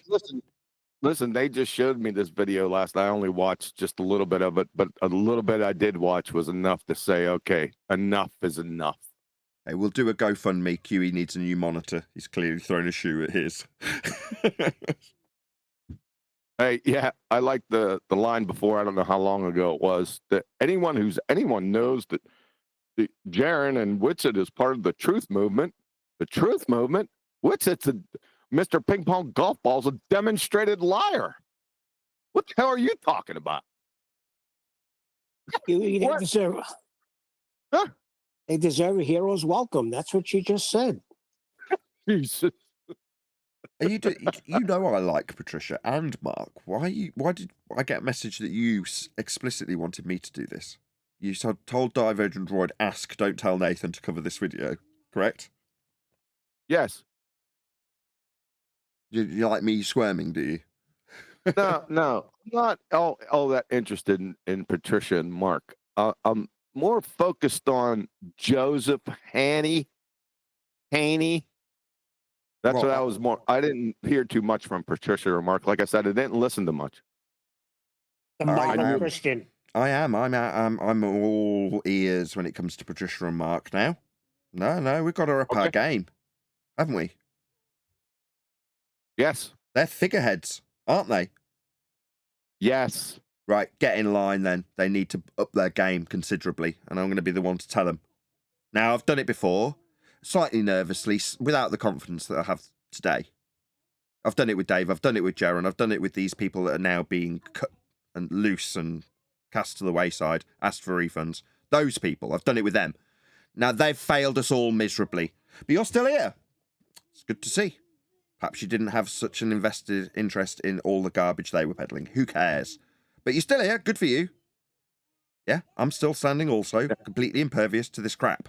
But if you're still here and still a figurehead for Flat Earth, you better up your game and know where people are lying and taking people down a garden path that will lead them to the exact same place that they described at the beginning of their show about a lull, the null. Oh, we've got to go on the ups and downs and you've got to go to the bottom of the valley to come up the hill. No, we're not on it. I'm improving things. My viewers have gone up, you know what I mean? It's not affecting us. There's a reason. So they need to know. So while you're focused on the guy and his pseudoscience, which I have also covered, me, I want the people who represent us, that's Mark and Patricia in this instance, to do better so we don't have the same problems again. Time to clean house. Yeah, that's the term. Go on, whoever that is. Lotrich, go ahead. I'm sorry, I'm not saying your name correct. Lotrich. Were you just hot micing? Really so. That kind of conditions, it's not. Especially MC Toon, who there's video of him screaming on the phone at another flat earther, who, as we all know, Nathan Oakley, does his own share of screaming, but it's on his own channel. He doesn't call people up on the phone to scream at them personally. People who get screamed at on his channel, well, they went there willingly to the channel. So anyway. And I've sat down and had lunch and dinner with Austin at the...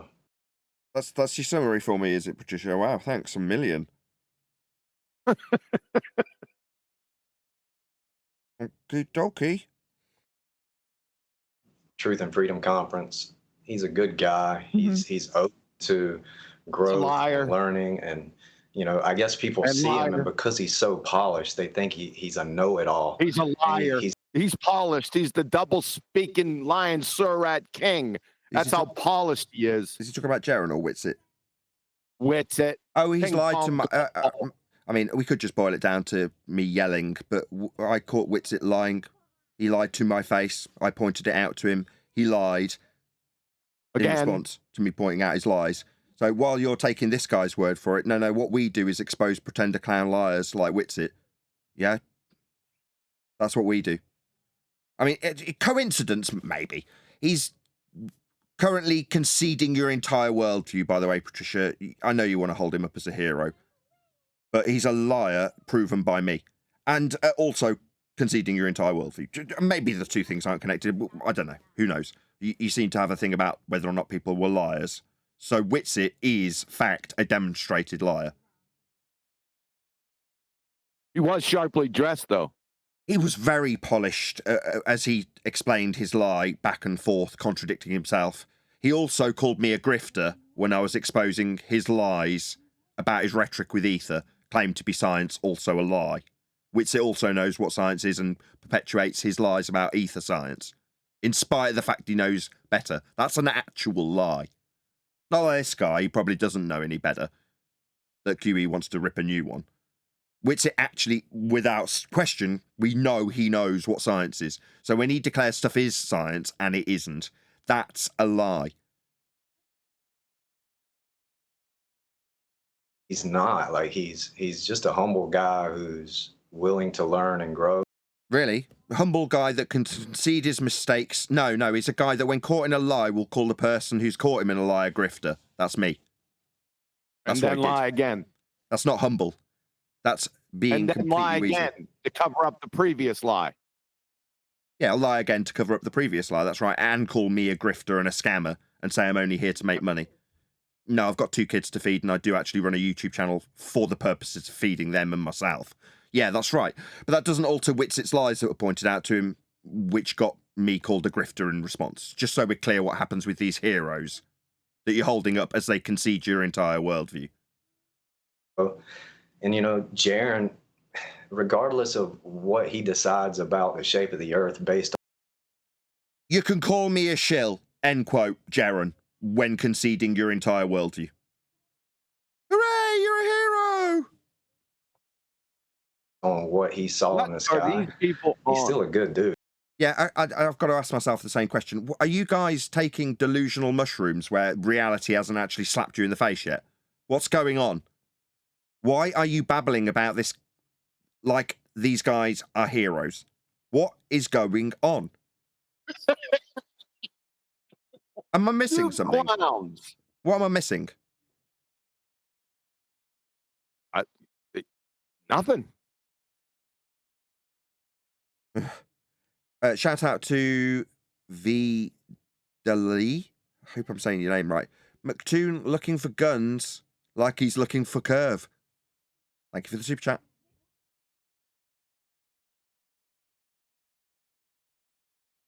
Dude, and I mean, there's tons of things he can talk about outside of the earth, but if those two were to walk away from flat earth, I couldn't blame them. I mean, the way they've been treated, who could blame? Oh my God. So unless we hear otherwise, I'll give him a couple of seconds to respond to what he's just said. I will make a conclusion. None of the people on the panel know it's flat.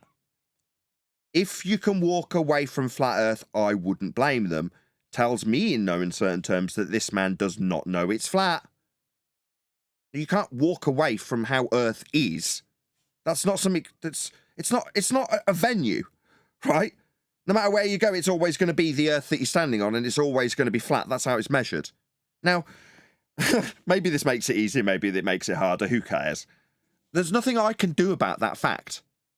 And nothing anybody ever says will change that fact.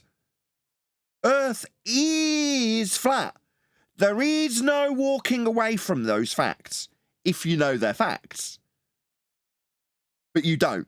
Because in your mind, oh, it's all right if Jaren and Whitsitt walk away from this belief we hold.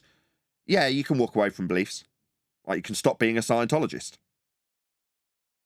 But you can't walk away from demonstrable and measurable reality. That's what it is.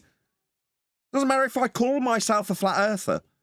It doesn't matter if there was no such thing as flat earthers. If I was the only one who recognised that the way we measure, build on, sail on, map, chart, fly over Earth was all done flat, it wouldn't matter if I was the only one. That would still be fact. Nothing anybody would do or say would change how I treated those facts. Nothing will change that. So you can't walk away when you know. When you know, there is absolutely no semblance of turning back. Because how'd you turn back? We now know that the globe came from those measurements of a flat Earth. So what are you going to go back to? A globe that's made with the measurements of Earth being flat? You can't go back to that. There's no turning back if you know. But you don't, do you? Now, based on what Patricia and Mark say next, I'm going to say the same thing. They may not like hearing it, but they might. Well, we'll see. Yeah, that's the hard part for me, just kind of being the new kid on the block, getting into this and seeing how much division there is even within the community. But that's also just coming with the territory because everyone's skeptical. So it's on the hyper skeptical side to be questioning the shape of the earth and just not buying into the heliocentric model. And so for the people that have spent the time and energy to really put their neck out, absolutely we need to welcome them. Literally, Mark and Patricia haven't moved their heads. They haven't said a word and they haven't moved an inch. I'm not even joking. It's like the cameras are frozen. I'm waiting for one of them to nod. Do they agree or don't they? It's been a couple of seconds. We'll see. And we need to give them the benefit of the doubt. We need to let them kind of share their information because maybe they found another flat Earth proof that could be a death blow to the heliocentric model. Because just as this goes without saying, we debunked that in 2020. Yeah, get up to date with the flat Earth debate, all of you, all three of you. DJ Curious, you kind of got the short end of the stick last time. This guy, Joseph, Patricia, Mark, you need to keep up to date. Maybe my demeanour leaves a salty taste in your mouths when you watch. I don't care. You need to learn these arguments. We debunked this assertion in 2020.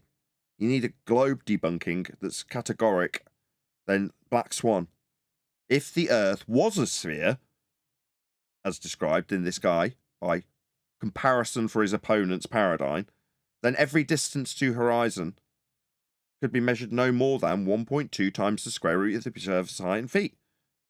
Distance to horizon in the Black Swan is beyond the geometric limitations at 1.2 times the square root of the observer's height in feet. Therefore, Earth is not a sphere.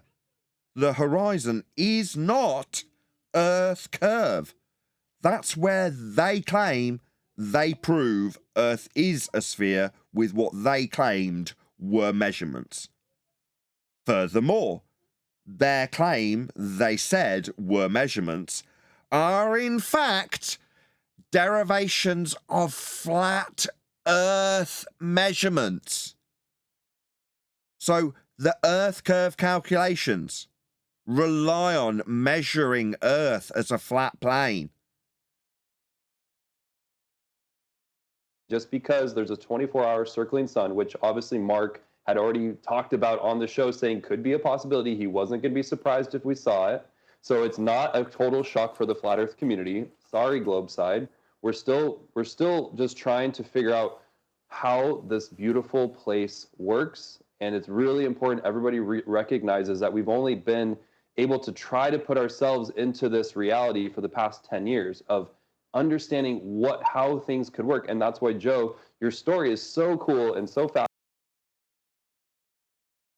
So why is it flat? Well, because of his story that he's about to tell us. I already know he doesn't know it's flat.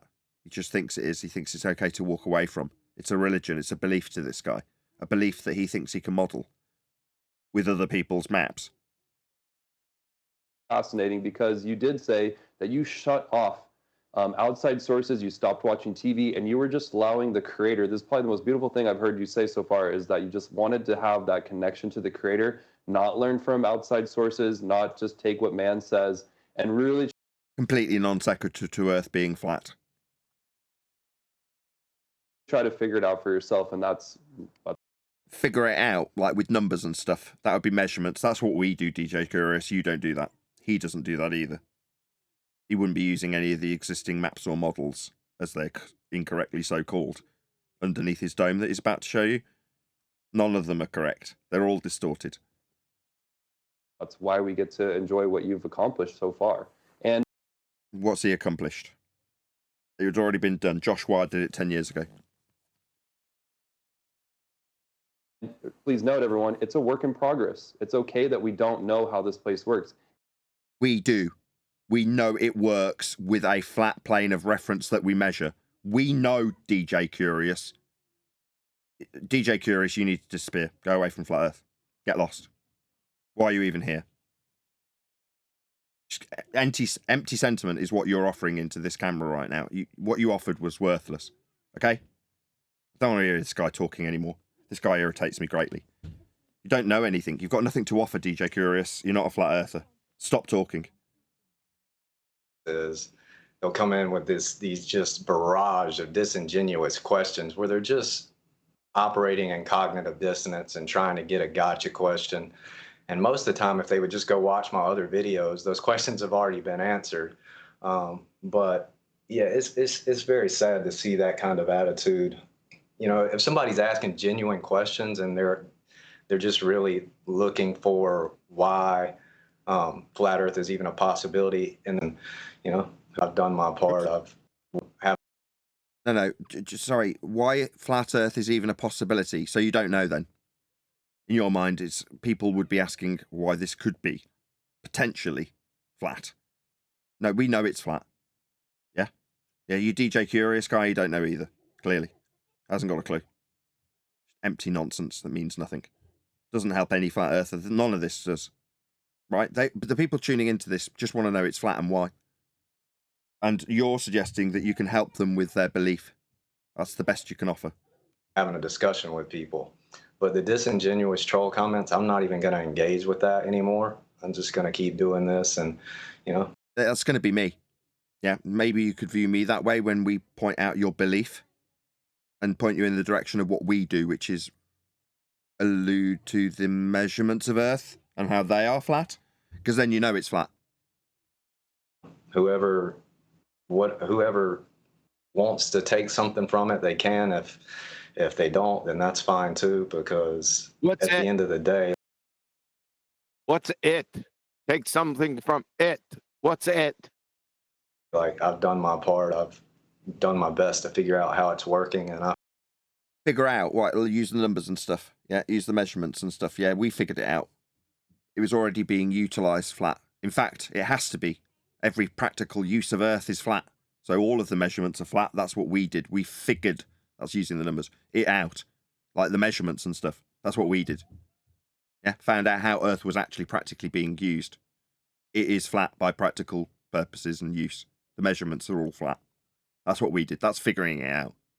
I feel like now we, as a community, can really delve into it and make it better. Nah, we've got wankers in this community, complete wankers that go around calling the people who understand this stuff charlatans and scammers. That's us, being called charlatans and scammers by the people who've just relinquished your worldview down in Antarctica. Down? No, we'd point out that they don't have a down on a globe. But obviously, you could just beg the question. Go ahead. Are you saying we're going to delve into it now? Son, delved into it May 15th, 2016, and haven't come up. I've been delving the whole time. And so is the rest on this panel and a lot of people out there. Delve into it now. What are you, smoking shrooms? No, he will have been amongst the people that were told by Jaron not to look at us because we're scammers. So he's gone off in his la-la land Scientism, looking at science and claiming this as proof of something, while he declares his belief and how easy it'd be to walk away from said belief, as Jaron and Whitsitt are perfectly reasonable in doing. Now, you can't walk away from flat Earth. No matter what Jaron or Whitsitt do, they'll always be flat Earthers, as much as it agrees me to say so, because Earth's flat. It's measured that way. They'll be walking and strolling and navigating and sailing and flying over a flat Earth, regardless of what I do or they do. That will never change. Me knowing it can't be altered. They're facts. And when someone comes and tells me I'm on a ball, I have to lead them to the point where their ball came from the measurements of Earth being flat. It's quite embarrassing. But that's what I'll be doing. Better and better. Definitely. Now, building models is nothing that I could do. I mean, I don't have the talent. You have to actually fabricate things, and maybe you use a few things that you have around the house. And it looks like you've got a lot of cameras behind you and mounts, so you really know a lot about doing this. What is it about your background that lent you to have the ability to make models like you do? So I was talking to my wife. Boy, Sorry. the models are coming back, huh? I didn't listen to that last. My! I just explained what was going on. I was talking to my wife about going to the post office. Sorry, what was that last bit? Talking about his proclivity for model making. So the models are coming back to haunt pretender clown flat earthers. What a shocking surprise. Yeah, models are pseudoscience. This isn't going to be explaining anything. You want the cause of the sun or moon movement or star movement? You're not going to get it from these models. Yeah, you might get close to a correlation. That leads you to the same deceit that we have with heliocentrism. Go ahead. Is this a scientific model that he's got? Is that what they're talking about? He claimed it was science. Joseph, is this a scientific model? Can you define a scientific model, Joseph? And then put your example up and let's see if those two mesh. Clown. I don't really know. I guess it's just I've always been a very curious-minded person. I mean, second grade every month. Instead of, you know, going out and playing on the playground and stuff, I'd go to the library and do horticulture as far as the scientific practice. I love trying to figure things out. And I've never been one to like watching TV or anything like that. So, and once I really became what I would consider a true believer, somebody where the knowledge went from my head to my heart, and I realized that just the realness of the relationship with the Creator, I was just fascinated by his creation on a level that it was kind of like being a little kid again, where you just, everything is amazing and you're just kind of in awe of everything, and your mind is free to grow. You're kind of outside of that in the box thinking. You just kind of break free from that, and you're able to see things on a broader scale. And brother, shout out to TVH, who says, "Hello Nathan, once you go flat, you don't go back. Thank you for the super chat." And also, Duncan McLeod says, "She's thirsty AF." I don't really know what he means, but thank you very much indeed for the super chats. At the same time, I have to give him credit. There's a lot of it's just, I can only describe it kind of like Nikola Tesla talked about how he got downloads. And there's been many times I've just got like an instant download, and I had to write everything down and then go kind of fabricate the stuff. And What? What? What the hell is he talking about? I know what he's talking about. He's talking about, like, you get inspired, like you wake up and suddenly you've got this information in your head rattling around that you need to deal with and process, and then he's saying that gives him the inspiration, and then he's got to fabricate stuff. Yeah? I once heard, the only reason I can fathom that is because there's a guy called Pirate Gaming, who's, I'm sure I've mentioned him in the past, he's in a South Park, his dad is in a South Park episode as the slob that fights all of the South Park characters in World of Warcraft. Well, that guy's son has got a YouTube channel called Pirate Gaming, and he explained once that in terms of, you put yourself in the frame of mind of a programmer when he's making his examples. That's why I've contextualized who he is. And he said every 5 years or so, and the period gets shorter and shorter, after maybe 20, 25, there or thereabouts, he said you get DLC or downloadable content. And he says, and it's never good. He says, you wake up one day and you've got an ache. Now, that ache will never go away. And then 5 years later, you're 30, and suddenly you get another download. And suddenly you've got a whistling in your ear, and it'll never go away. It's never a good download. And as time progresses, you get more and more of these downloads. Suddenly your leg aches. No, it didn't ache before. Yesterday, it didn't ache. Today you woke up with a new download, didn't you? And he's describing this process of basically entropic aging for humans, but just in a very amusing way. So because of his contextualization for it, not that this elaborate comparison was needed, but it filled a bit of time. That's what he's talking about. Being inspired. Sure Could be the enough, it mushrooms. worked, like, for me. Or they're all on shrooms and they haven't faced the reality that, yeah, their gurus of flat Earth have done them really badly. They want to believe they can hold them up as heroes. So it's got to be mushrooms. Well, what other explanation have I got at this point? It makes no sense. Moon phases or lunar eclipses, and it just started clicking and making sense. So. I think that downloads are coming to you directly from God. And I actually think that all of us who got involved in flat Earth at one time or another weren't flat earthers, and we were just living our life in the quote-unquote matrix, and then one day we got a download too, and that's why we're here today. Some of us, like me, can't make models, so that's not the kind of download I got. I got a download to do something that I was naturally comfortable with. And Joseph, well, you got the download that is something that you naturally are comfortable with. DJ, you as well. And Mark, definitely you as well, with your ability as a speaker and your ability to do presentations and to write books. All of us got downloads to use the abilities that we personally have been given by God to Okay. use them for good. And that's why we're here. Yeah, absolutely. We all operate in our individual gifts, that's for sure. And if we could learn how to do that better. It is. What a waste of time. And I just had, bad. I had some weird hope that maybe they might, now they would never agree on the same stuff, but maybe they might, you know, shake hands in some sort of like, hey, you know, I don't agree, you don't agree, but you know. This isn't a agree-disagree subject if she's talking about the guys in Antarctica. I mean, when it came to me summarising it as it was happening, I said if I was there, I'd be running around naked laughing at them. Yeah, that's measured flat. It only took, what, 30 seconds of two not rumpusing me and hearing me asking him about his measurements for him to start screaming my name into the snow. Not agree-disagree subject. But it turned out not to really work out that way. Even there, in those conditions that were so deadly or could be deadly if you went in the wrong area, those life-threatening conditions, that visual beauty, the stunning handiwork of God, that something might change. But then I thought, wait a minute, all those globers are atheists. They're not afraid of death. They don't fear the creator, so they're fine with being at the edge of death, freezing to death, and they'll just continue fighting till their last breath. What the hell is she talking because about? What the hell is she talking about? They're angry people, I think. Angry people. And you know, it's important to just, we're learning and practicing patience, obviously being on the side of things that. It's the first good thing DJ Curious has done.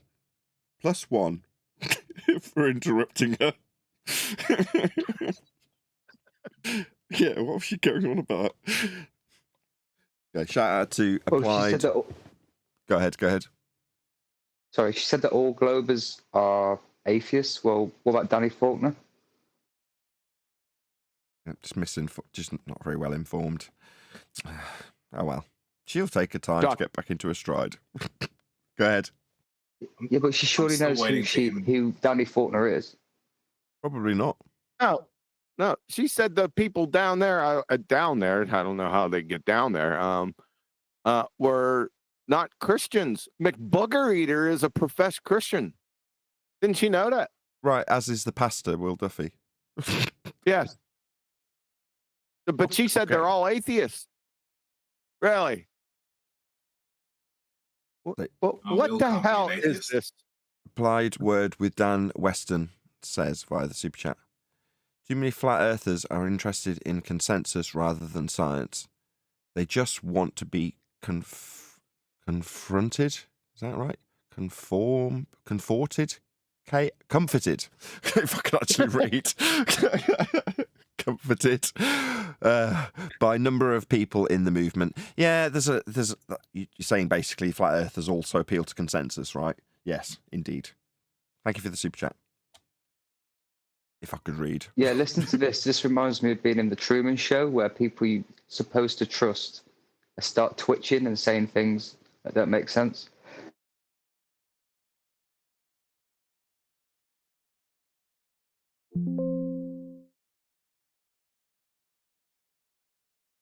That look just so down upon. It's a humbling experience getting to this point and going, look, I don't have all the answers. We are still learning. We're curious. We're putting ourselves out there. Come to Flat Earth Debate. Subscribe to Flat Earth Debate. That's what you need to do. That's it. Maybe you've been poisoned by Jaren. I'm making that assumption. If you say you've been here as long as you are and you want to worship at the altar of Jaren and bring it back as a hero, I can only make that assumption. Therefore, you will have been poisoned. Oh, don't go and watch those guys. They're scammers. Yeah, we're not. We're the ones with the answers. We're the ones that are bulletproof. We're the ones still winning and getting our opponents to scream our names into the snow. That's what we do. So if you don't, just come here. Then you'll know. You don't have the answers. We do. Yeah? All of us kind of have a part in it. It also resonates with me that I was in my own living room seeking truth and trying to understand what was going on. I just knew that they were hiding God. I didn't really understand how, but I just felt those things aren't congruent with one another. If you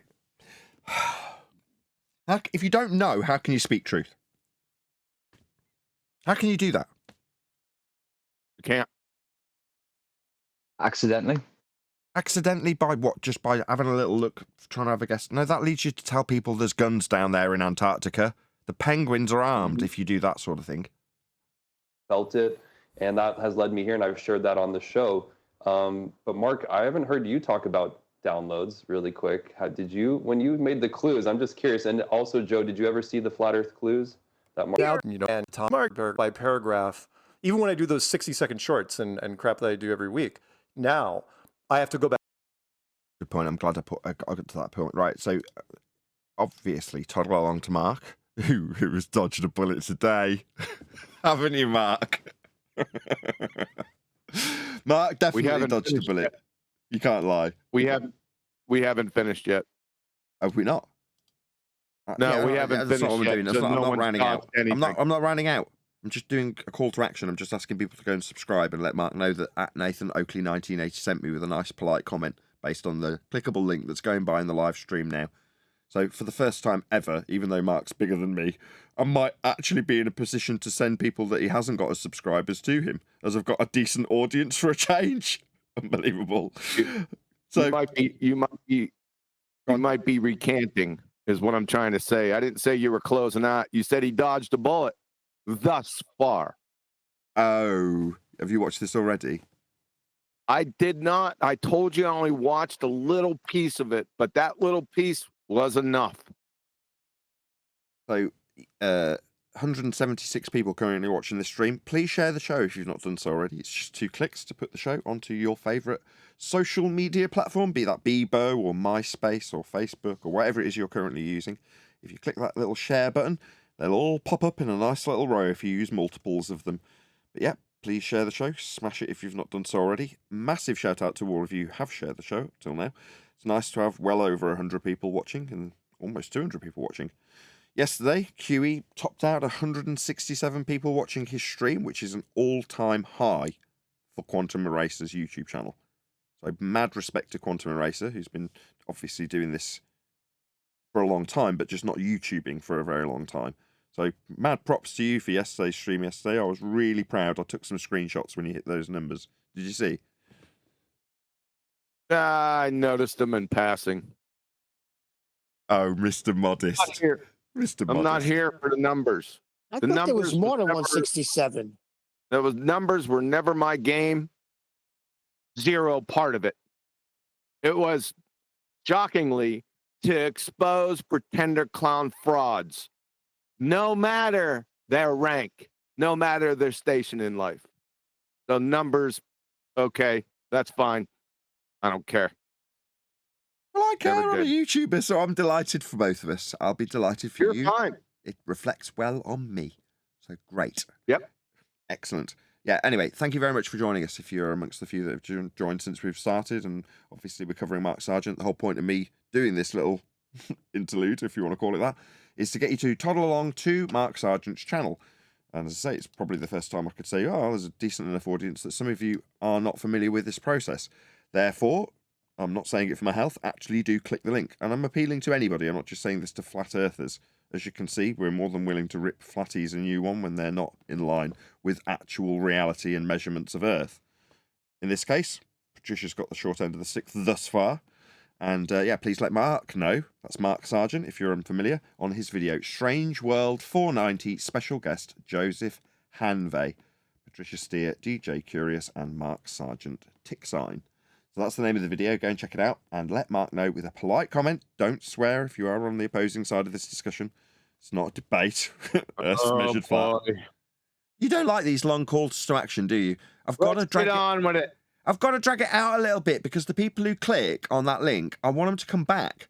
And if I'm already halfway through the response and they've toddled to Mark's video, said, "Hi, Mark Sargent, at Nathan Oakley sent me. He did a critique. He was very critical of your co-host." Because they're an evil glober. They want to come back and still see us, you know, being critical of a flatty. People love that. So I want to encourage them and carry on the call to action while they do that so that when they come back, we're actually doing the video. Sorry about the banging. My wife's just got back from the post office. I think I've left enough of a gap now, QE. Much to your frustration. We will continue, as I'm sure people have actually done that now. But let Mark know at Nathan Oakley 1980 sent me with a polite comment. Go back and change things, and I changed almost nothing in the clues when I wrote it, and then when I narrated it, it just seemed, even though I knew nothing about video and audio work at all, it's like, all right, how can I do this? And then I just did it. So if you want to call it a download, yes, Yes, although back then I didn't know what to call it. Well, it's interesting because it did help a lot of people. And now that it's been 10 years, obviously we can get into flat earth through other means. And in fact, I would love to hear, Joe, how you got into flat earth originally. I don't know if you can expand upon that, but you're in for a treat when you see the news because they really do resonate with so many people and they went completely viral. And it set Mark up for this journey to help wake up I'll probably spin through most of this. Thanks. a lot of people. You know, when strangers come up to you and start telling you their life story. Yeah. Just the journey that Mark and Patricia have been on, it kind of ties into what Jaron and Austin and Elizabeth are going. Don't just 15 into this, and I just started looking into stomp me in. I don't know how they had some shown an easy thing, even my iPhone or my Samsung, and run star trails, and I can see northern star trails, equatorial star trails, and southern star trails from my driveway, and then I can come in here and do a long exposure in this with my stars and get the exact same thing. What? Really? Are they going in different directions? No. Okay, yes. He's not making that claim. He's not a baller. Fine, but all the concepts that he's just detailed are all flat Earth only, aren't they? Let's see if he highlights any of what he's just said as a flat Earth proof.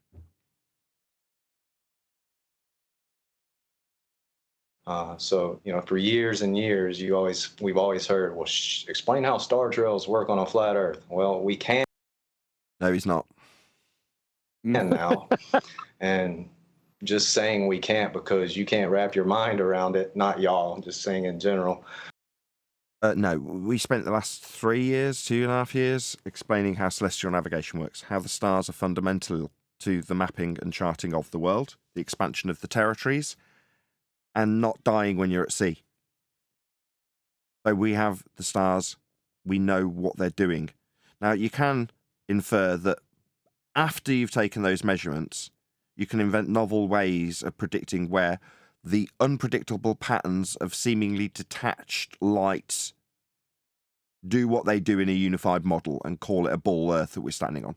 We can explain those processes and the origin measurements of a flat Earth, of the stars that gave us those reifiable paradigms.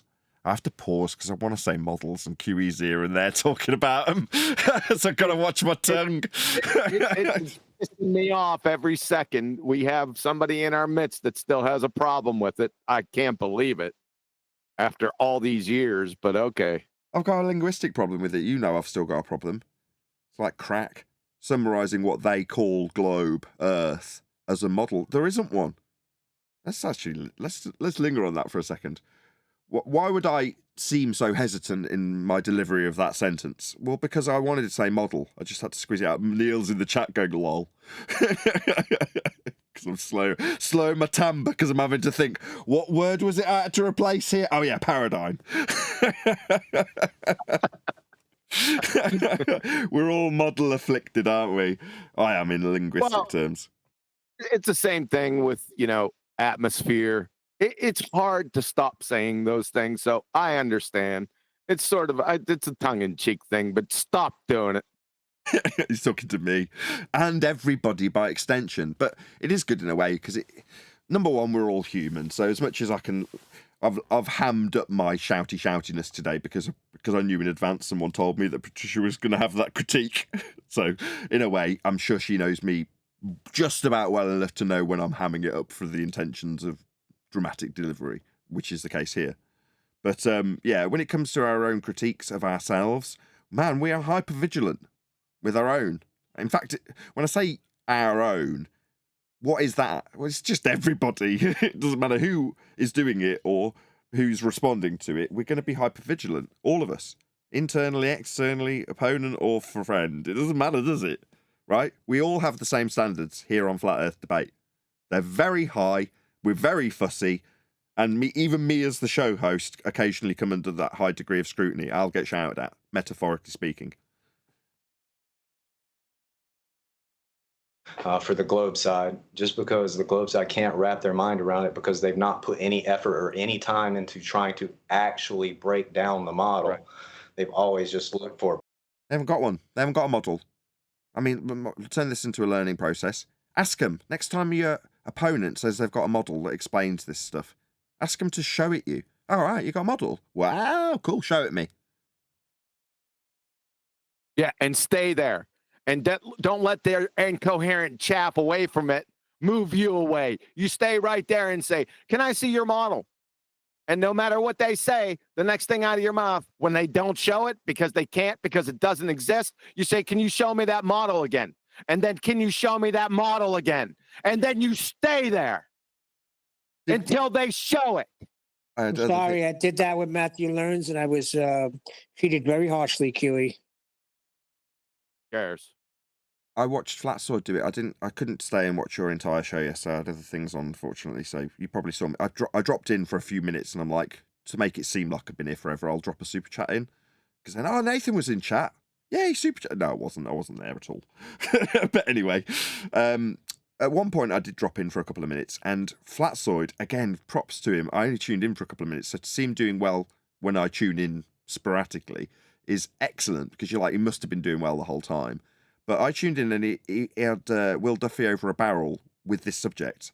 So he's going, is that a model? And he's talking about the globe. And Will's like, yeah, it's a model. He's like, well, go and get it then. He's like, oh, well, that plastic thing's not a model. And then he's like, so it's not a model? Yeah, it's a model. And it's like, Flat Sword had him absolutely banged to rights with that. I mean, like I say, I didn't tune in for the rest of it. I was only there for literally a minute or two. But... but he got Jedi mind tricked by the incoherent chaff in the end. Oh, really? Oh, well, that seemed really good when I tuned in. The guy in chat saying that he's going to join, and he's got a model. Go ahead, Shine. RJ Shine. Got a model. Supermodel? He said he's got a model, and he wants to join. So the link is there. Join. But then he said, why is he yelling? Listen, do not be frightened. Focus on. If you got a model, we'll freely give you the floor. I don't know about that. Problem so they can say it doesn't work. Well, if you were truly being intellectually honest as a glober, you would have all this stuff and you would be trying to falsify it this way. I have several little solar systems in the other room that I use. Oh my God, wow, really? That is amazing. Several solar systems, eh? Cool. To try to actually, and there are plenty of things that work as far as the heavenly bodies on the globe model, but the things that don't work don't work. Globe model. Those are big ones. Like we have. Is he going to show the globe model and how things work on it? You want to support your claims, village idiot? Let's see this globe model. Yeah, they'll need a flat Earth for that globe model. As soon as you start reifying, what was it he just called? Oh, solar system. As soon as you start describing things like the solar system, you're describing that with a flat plane also. So the motion of the sphere around the sun is described from the center thereof when it comes to the ground that we're supposed to be standing on. You're inside the globe, having it move around the sun. Now, there was a more grandiose term that refracted curvature gave me a couple of years ago. I think it's, I'll say the term, I'm not sure if this is correctly pronounced, but an asymptotically flat plane. Now, within that plane for the solar system, Earth must function along an orbital path that has it described from the center of said globe. So all of the back-engineerable movement of the lights comes from the center of a globe Earth, if you're going to describe it in that way, heliocentric, sun at center, Earth as a sphere. But for it to function, yeah, this is figuring it out, it must function from within the sphere, on the equatorial plane. The plane they line their telescopes up with. Yeah, flat Earth, that is. Yeah, you'll need a flat Earth to describe this heliocentric motion that you've modelled. It requires a flat plane of reference inside the globe. That's where all the base measurements back engineer into and onto for the angles. water that needs a container that seeks rest at a relatively level surface. It doesn't bend convexly to a sphere that's spinning 1,000 miles an hour, 1,000. Point, extra point. All agree? Yeah, that's correct. 38, whatever they say it is. There you go. That's something you could have offered to an audience member off the book. That's the best thing he's had so far. Anybody disagree? Yep. Yeah, from 2015, we're good. Yeah, I mean, that's where we're at, but I'm still going to give him credit. It doesn't matter that it's 2015 credit. While corkscrewing, tilted, wobbling at numerous different speeds. No. Speeds, you'll need a flat plane for. The wobbling, you'll need a flat plane for. And the orbital motion, you will need a flat plane for. I just explained the orbital motion that you'll need a flat plane for. Describing the tilt to be wobbling is an axis with respect to a plane. You need a flat Earth to mathematically describe that in this paradigm. You're calling it a model. No.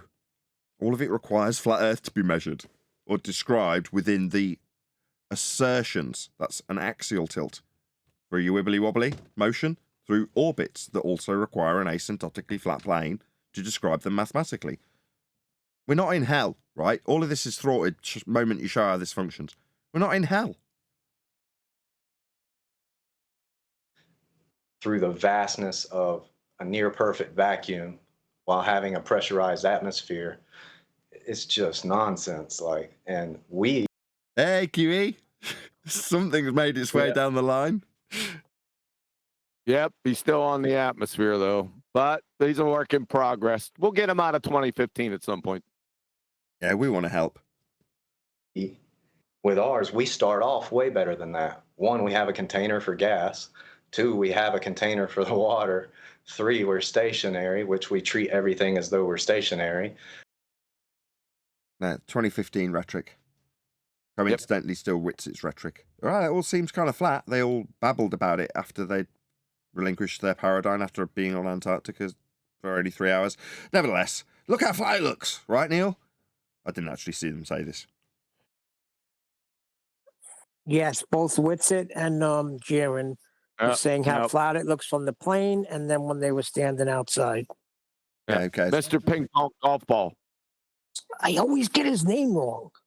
So, like, right off the bat, our model is leaps and bounds better than the so-called heliocentric model, which it's doing the globe trick. So it's good. It's good. We can use it as a teaching tool. So where QE was like, when they, the globers, QE is referring to, say their model, it's in the same context that this guy here has said his model. It's not substantive, is it? If I now turn to this guy, go show it us. Oh yeah, he's going to show it. It's right behind us, isn't it?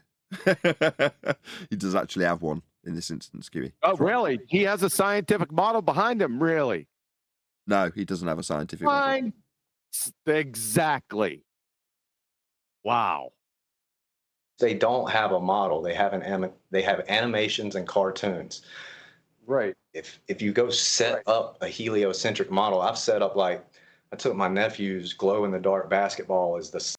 No, you can't. It's impossible to reify. The back engineering I've just described, you can't be inside hell to have it functionally operate as the back engineered angle measurements of the stars would function on the asymptotically flat plane with orbital motion of the Earth. It also bends the measurements you took. So it's not reifiable. I mean, don't get me wrong, I'm sure you've had a bash at showing stuff moving around the sun. But that isn't reifiable. The actual concept of being able to be in hell, projecting angles through a sphere to the celestial sphere as modelled, no, it's not possible. You can't reify this stuff once you understand what it actually is. Sun, and then I took, like, a softball and a baseball and a golf ball and a little bouncy ball and just set them up as, like, the different planets and Ping pong golf ball. Shout out to Untox Femu. Maybe because cycle of old arguments is repeating. That's true. Earth and Mercury and Venus. I mean, we should never see Mercury or Venus ever. It's just Oh, God damn. That's not true. Why? Why should we never see something we see? Ugh. Just ridiculous to think that I've captured Venus at 11 o'clock at night, looking up into the night sky when it's inside of our orbit, and that's the day side of Earth. That's just, it's nonsense. And like Mark was talking about earlier, the outer space lies so deeply ingrained into the indoctrination that people can't. Shout out to Rob. How'd you say his name's Keane, isn't it? Keane. Shout out to Rob Keane.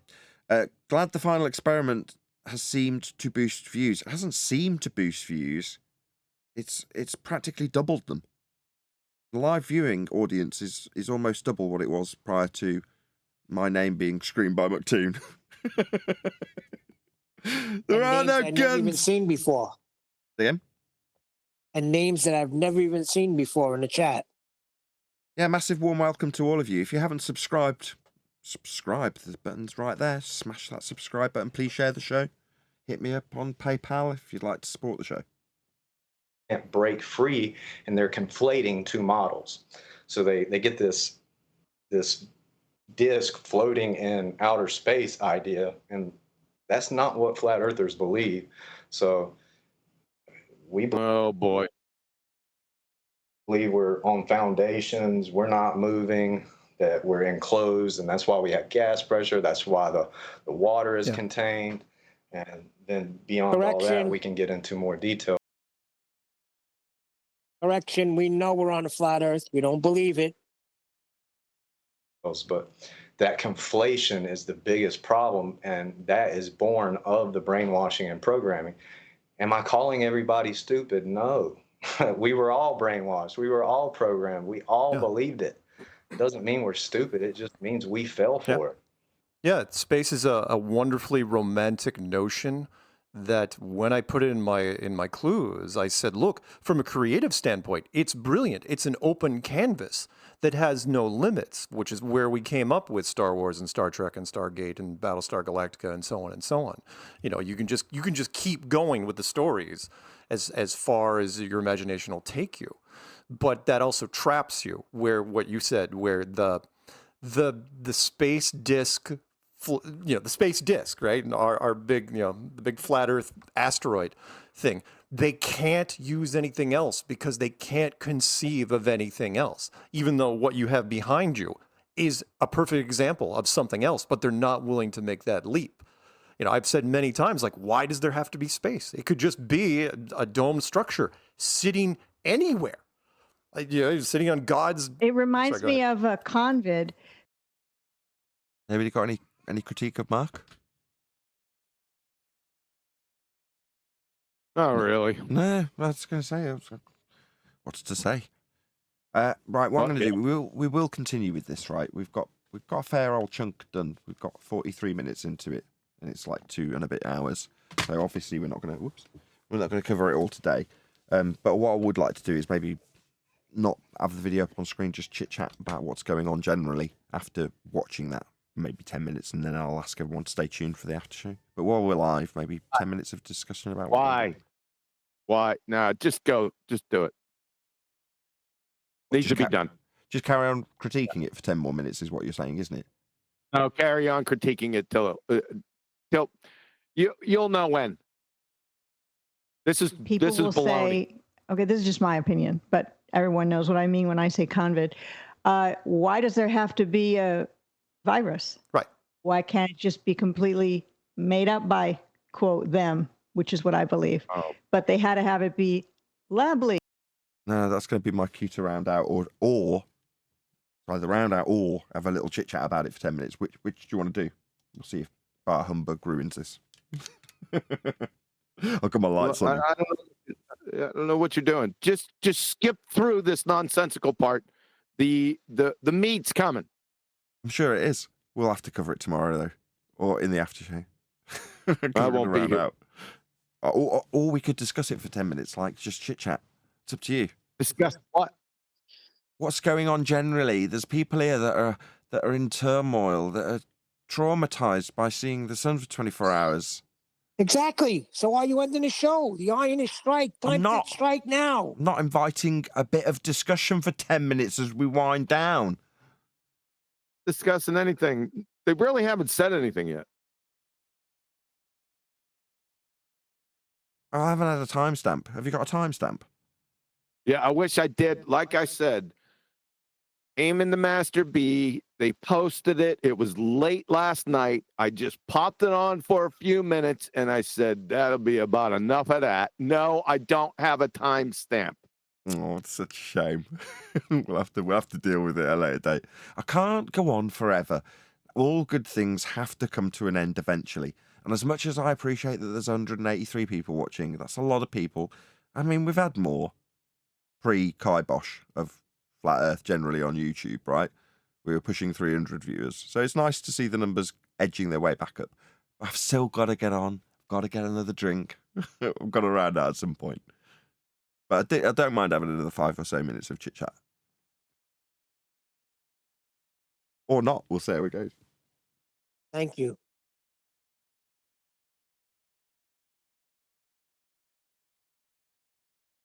Chit-chat. What do you mean? He's going to play a video.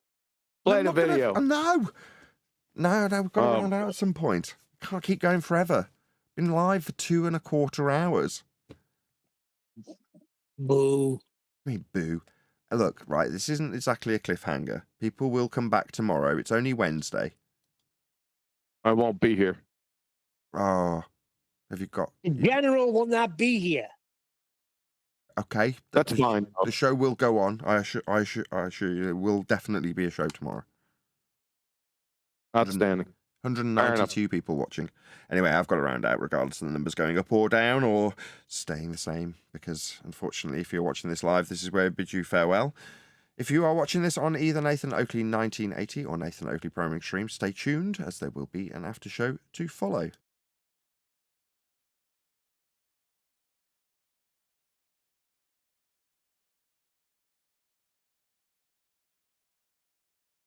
Hey, goat.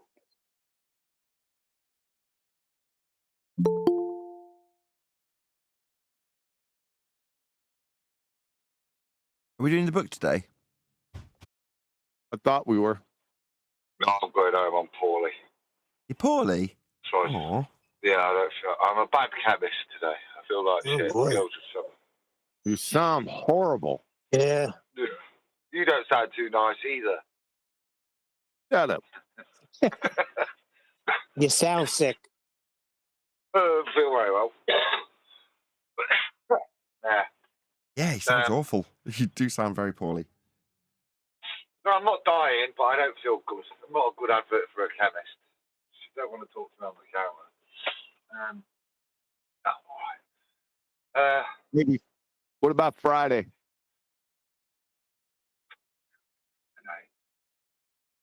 What about tomorrow? Can't do it tomorrow. I'm out tomorrow. That's a shame, because I'm early finished. Well, I'll tell you what I'll do. If I feel a bit better tomorrow, I'll carry on doing what I was doing. So don't need assistance for like that. No, you don't. No, you don't. Just finish off a good portion of that chapter. You know where we want to go. Don't trouble him with this garbage. He's poorly. Just get better. Don't worry about anything. No, that's good sick stuff, isn't it? I ain't got to think. I ain't got to rush. Do it in my own time. I'm only chopping and pasting it. So I'll try and get that done so that either tonight, probably tomorrow afternoon, I'll do that, and we can meet up Friday evening then, can't we? I would say don't do anything. Just don't worry about it till then. Worry about it on Friday. Worry about what you'll do on Friday if you're better. Don't worry about any of this, Adam. It's not important to you. Might still be sick on Friday. Hope you get better. Happy, mate. You've got all that medicine around you. You can't just take it. Do you go to your doctor? Do you just now go and get a prescription if need be? Or do you just do what everyone else goes and go, I'll deal with it? I could, if I thought antibiotic, I'd do myself, get one of my friends to write. Just write. You can't write a prescription for yourself. I can sell myself P medicine. Yeah, but you can't write it. I suppose I forget you've got doctors coming in all the time, right? Yeah. Yeah, so you just say to one of the doctors that walks into your family, any chance you can write me a prescription? They go, yeah. Sign that. So wait a second. If you were in pain, you couldn't just walk behind the counter and pop 4 Vikes if you were in serious pain? You'd have a lot of pharmacists that were heroin addicts and stuff if that was the case, Neil. You can't just pop any of the pills. No, I'm not saying that. I'm just saying, if say somebody's in really freaking bad pain, like a toothache, for instance, you wouldn't be able to just take 2 perks? No. Right. Wow, I would have been booted then, I guess, Obviously not. 'cause if I was a dentist, if I was a pharmacist and I had a bad toothache and they were all staring me in the face, I'm getting rid of that pain. Yeah, you wouldn't make a great pharmacist, Neil. No, but come on, tooth pain, that's painful.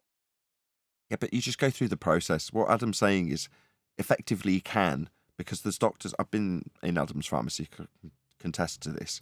You're like, I wonder who he's talking to, and then they walk out, and that's some doctor that's in Adam's pharmacy. Well, they're a doctor. They can write out if they walked in and saw him with a load of funk coming out his ear, they might go, would you like a prescription for that?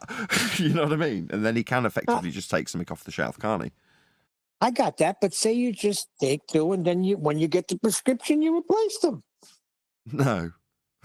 I mean, yes, you could, but you wouldn't want to if you valued you. I'm speaking out of turn here, Adam. I don't know. You can answer him.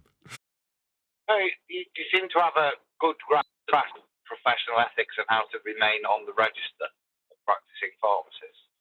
Helping yourself to opiates is always been frowned upon. Definitely frowned upon. Yeah, but Adam, you know damn well that when you got a severe toothache, that's the only thing that works. They gave that to my son when he went in for freaking surgery. They gave him that. He was like 7. But it's the same equivalent as a patient helping themselves. That's what it actually is in that circumstance, right? Adam can no more help himself to the pills on his shelves than the patients can when they walk in. There's a process.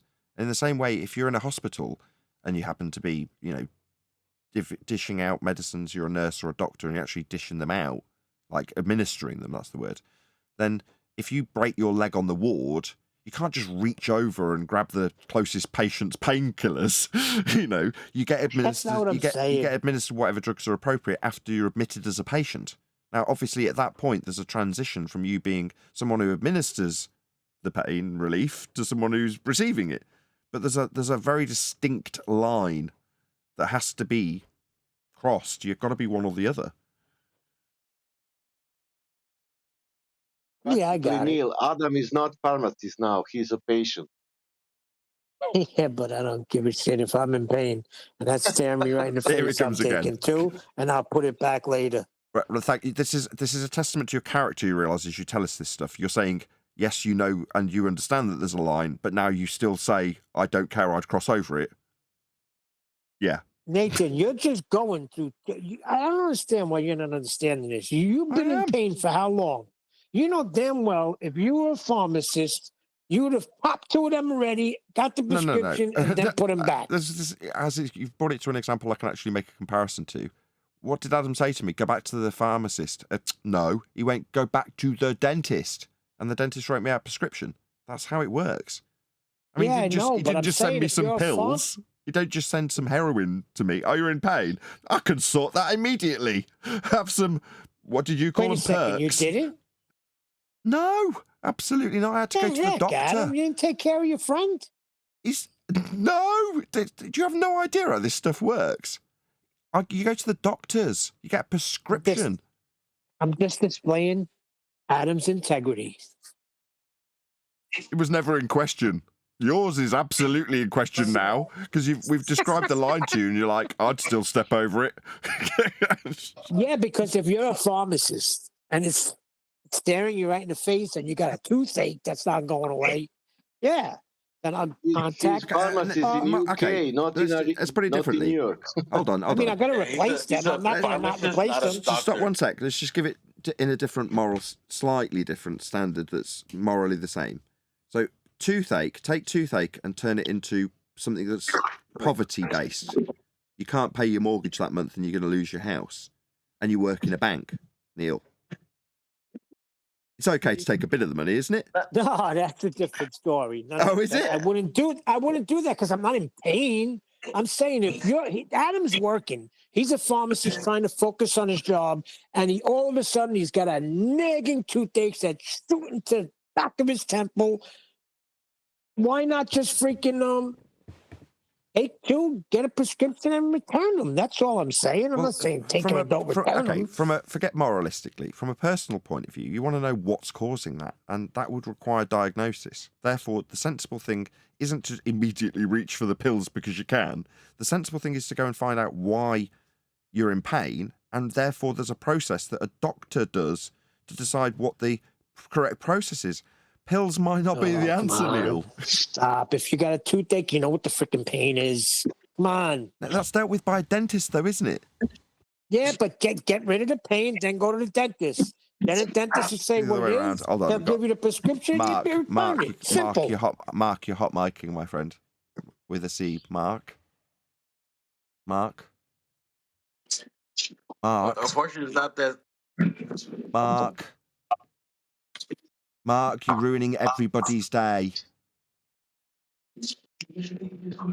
So he's joined a Discord voice chat, left his mic wide open, and just walked away. Unbelievable. Is it really? No, people are inconsiderate pricks. No, Nathan. Sometimes what just happens is like this. Literally happens to a lot of people when you're in a Discord and somebody calls you on your phone, and then you hang up the phone. Discord automatically unmutes you. It happens to a lot of people. Just so you know. Happens to me daily on QE show. That's why I'm always getting yelled at. Just disappear. If you're not in the voice chat to chat, just don't be in it.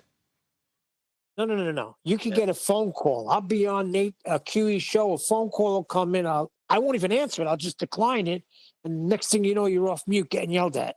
People get different things out of Discord than I only go into a Discord because I want to be talking to somebody about something.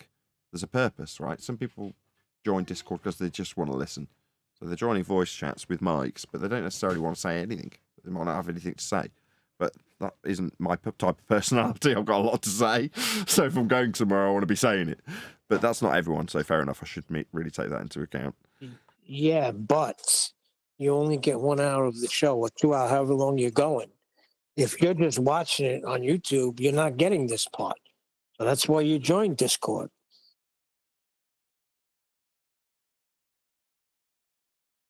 I must admit, right, as the Antarctic TFE thing was creeping up, I was almost completely unaware of it. Like I wasn't on a daily basis thinking about it or considering it. I don't know what the word I'm looking for is. I was going to say I wasn't consciously aware of it, but I know QE would be all over it and start laughing and stuff. You know what I mean? It wasn't something that was prevalent until literally you the weren't day anticipating it occurred. it? No, that's what I'm saying. I wasn't concerned about it, but anticipating it, thinking about it, or aware what day it would happen. So the day it happened, I was like, oh, it's today. You know what I mean? Yeah, I know what you mean. I kept hearing we can't wait till December. Yeah, so I didn't really when know. December came, I was like, when is it going to happen? Yeah, we were still saying it. Can't wait till December in December. But I didn't go and look up the date. I didn't care. So when it started, I was like, wait, but didn't the fella Endless say this morning he was anticipating this for 2 years? He was waiting to see what happens.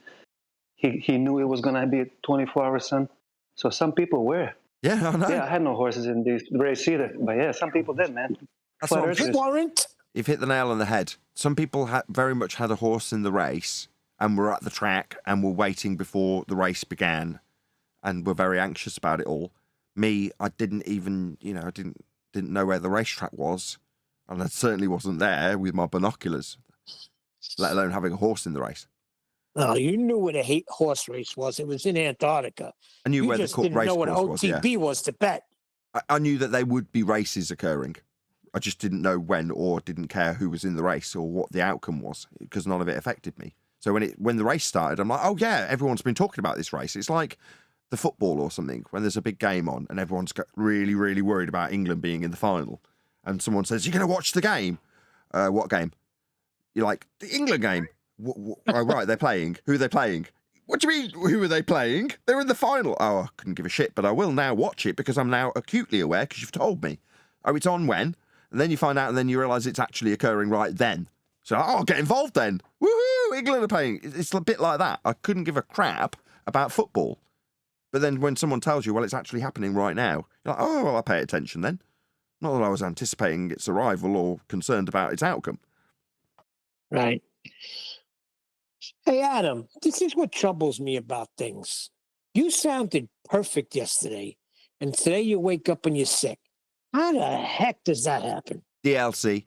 I explained it earlier from Pirate Software, remember? No, I don't. Downloadable content. They were talking about downloads, and I compared it to DLC when Pirate Software's like, you would just wake up one morning and something that was functioning perfectly, it's had a software update. No, it doesn't quite work properly. They're never good. The software updates are never good. That twinge in your back, that was a software update you got when you were about 26, 27. That twinge has never gone away. That little crack in your shoulder, you woke up one day and it started doing that. That's DLC. Seems like it, right? That little thing that's in your eyeball, that you, when it's a certain light and you can always see it, and you're like, oh, it never goes away then. That was DLC.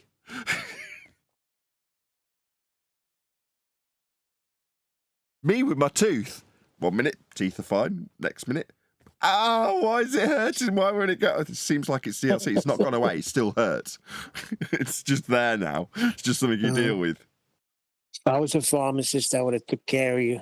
I would have dealt with the consequences later. I'm only kidding. I know. Okay, Adam. let's put it into context. Adam has taken care of me. I'll give you an example of when. During COVID, the pills that my epileptic daughter has to take to not having severe seizures, we couldn't get hold of them. Now, although I didn't take him up on the offer, obviously we had a prescription to acquire them, but nobody in the pharmacists around me physically had them. And to be fair, neither did Adam. But he was like, look, if push comes to shove, I can get them, and I'll see if I can acquire them from a source. But that would be him fulfilling a prescription at a pinch because he's a mate that's a pharmacist. Yeah? But what he couldn't do, if I was like, we've forgotten to go to the doctors and get our prescription, can you just send them? No, he'd lose his freaking license. You can't do that. But sorting me out with pills that are hard to come by, so long as I've got a prescription, he can. That's sorting you out as a pharmacist, mate. But in the same way, if you're a banker and somebody only deals in gold and you happen to be a bank that can acquire gold and your mate needs some gold and you're like, I can get that for you. Obviously, there's a transaction. In the case of pharmacy, it's with a what's it called again? Prescription. And in the bank, it's pound notes, but there's no real difference.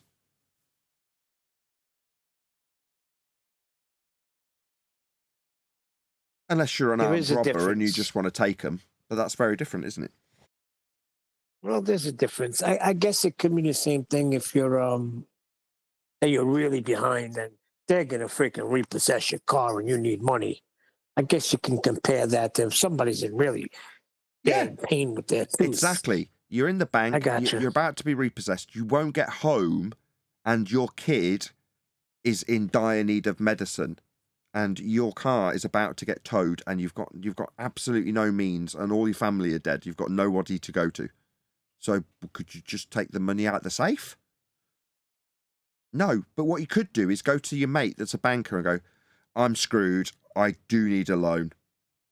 I need the number ascribed to my account to be in a minus, but I need the money immediately. Can you sort me out as a mate? And the banker goes, no, I don't care that you're my friend. That's what a banker does. Well, that's what stockings are for. My bank hate me. After I went self-employed, they now hate me.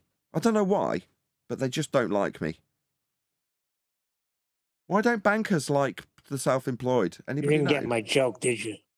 Didn't get your joke, no. Sorry, I missed it completely. I said that's what stockings are for. I still don't get it. I heard it the first time. I didn't get it the first time either.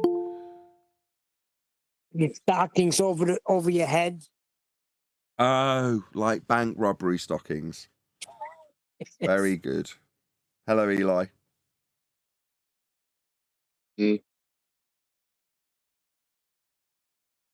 Hey, you remember House Mofo? Was that a Witsit? Mm-hmm. Mm-hmm. Yeah.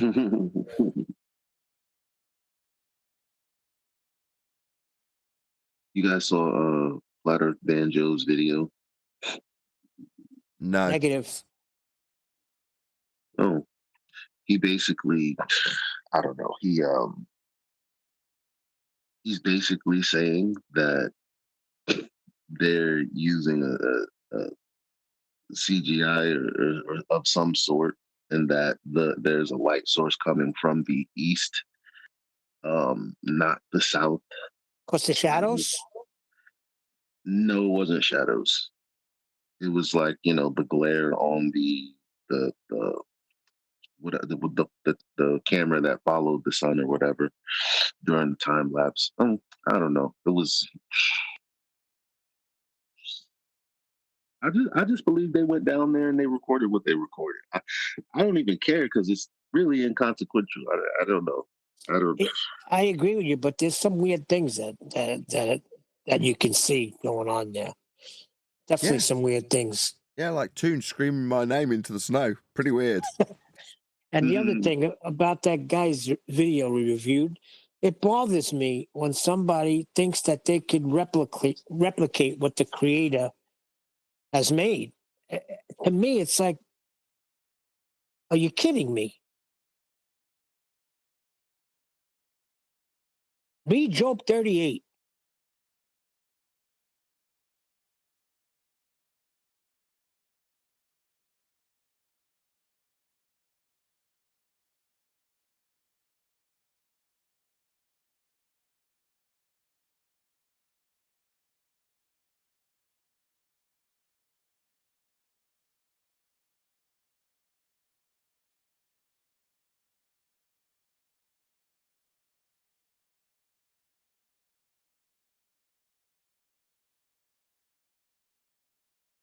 What's happened? Did I lose everybody?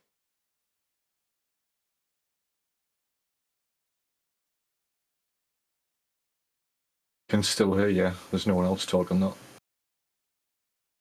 Something happened because everything went silent.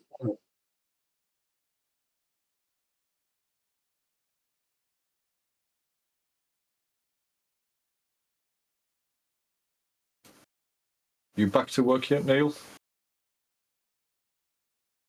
Negative. I don't even have a vehicle. Have you got long to get you back on the mend? Well, the back is starting to feel better, but it's still like, it sucks. Like when I work, I have to be able to physically work. I have to get on my hands and knees, and I have to be able to put flooring down. Just ain't happening.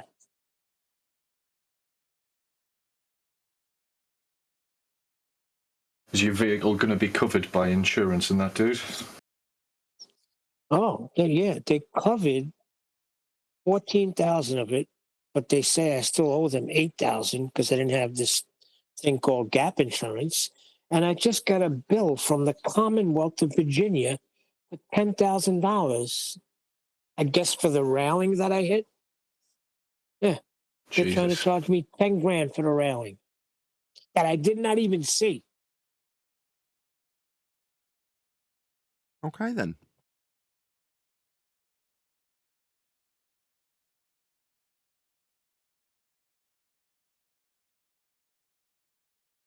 Do you want to continue? Are you not around during tomorrow's show as well, like FED show tomorrow, QE? I just sat down. Say that again. Are you not around during tomorrow's show, i.e. if we cover Mark and Patricia? Is there really much? What did you cover a bit or watch a bit that you thought was particularly egregious that we should have covered? I'll find it and I'll send you a timestamp. No, I won't be here tomorrow. Okay. What is it? We might end up covering it on Monday then. Just wait till Monday? Yeah, we'll cover it on Monday. Okay. I got 45 minutes into it, and then your link popped up. Yeah, we're going to have to stamp this crap out from the outset, aren't we? Let's consider the Antarctic garbage to be some sort of reset, the purge, whatever you want to call it. We're like, okay, well, we'll start afresh. As soon as this crap comes up, it's going to get stamped on. Yes, it's a purge. We got to do it. It's got to happen now. And who is he to claim he knows how the Creator made this place where we live? Come on. People can have all their speculations. They can have them as much as like. The moment they start ascribing them to flat Earth, we're going to be all over it. Yeah. So yeah, if you want to bullshit all you like. There's people out there bullshitting all day long about ghosts and Bigfoot. Fine, that's fine. Do what you like. Don't care. But if you start talking about flat Earth and making it seem like your bullshit is associated, it better be backed, proven, validated, and double checked by us. Well, that's what they were saying in some of the videos. They were saying, Jiren specifically said, I don't know, maybe you guys could figure out something. So they're going to jump all over this because they think it's their answer. You watch.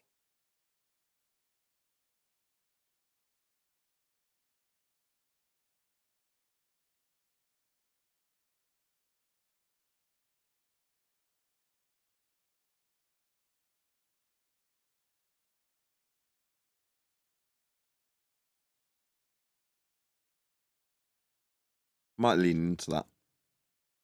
He's saying, you guys sort it out in the comments. Yeah, okay. That's us. You back out, right? Good. Well, we should get it when they come back. We should all be waiting at the airport to give them a hero's welcome. We could do that too. Seems like a script. I won't be reading the comments. I won't be responding to them. Oh my God, I don't know what to do. Maybe you guys in the comments can figure it out.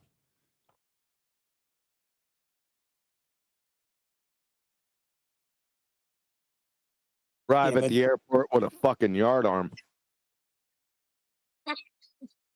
It is actually starting to become like the moon landing.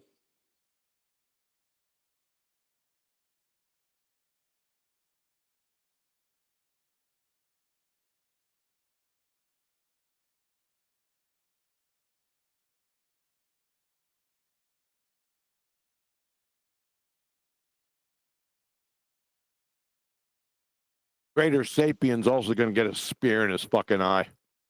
What's he doing? No swearing. He's a baller, right? Yeah, the other nitwit. The Antarctic nitwit with his plane flight stuff. He's like climbed out of the ruins and put him back in. Okay. Yeah, this was their what do you call it? This was their when they come out. This their coming out party. Him and the Fly, critical think idiot. Oh yeah, that guy. I seen something with him.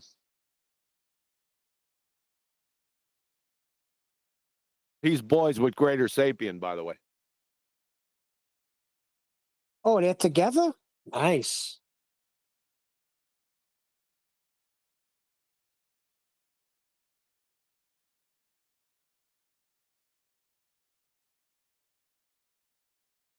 No, it's us versus them now, because the audience has got no one to appeal to. Have they? They appeal to Whitsit and Jaren and Dave and Bob, if he was still alive? No. They've essentially lost all credibility now, haven't they?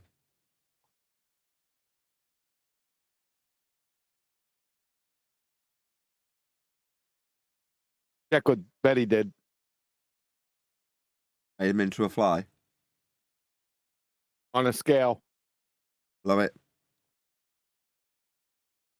Can't have that scale can't be on that globe.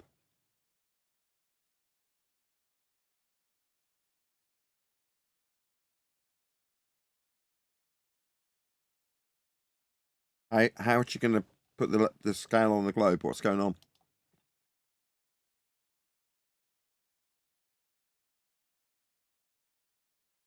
No, I love it. I thought that got a reaction, but it didn't. Amazing.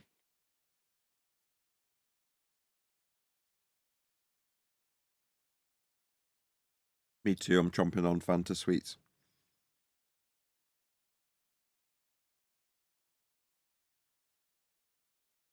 I should really round out because it's all going quiet. With that, another massive, huge, enormous thank you to both Discord and G+ panels for making today's after show possible. And of course, a massive thank you to all of you for liking, commenting, sharing, subscribing, joining as a Nathan Oakley 1980 channel member, and all that good stuff. I've been Nathan Oakley, and I will see you all in the next video.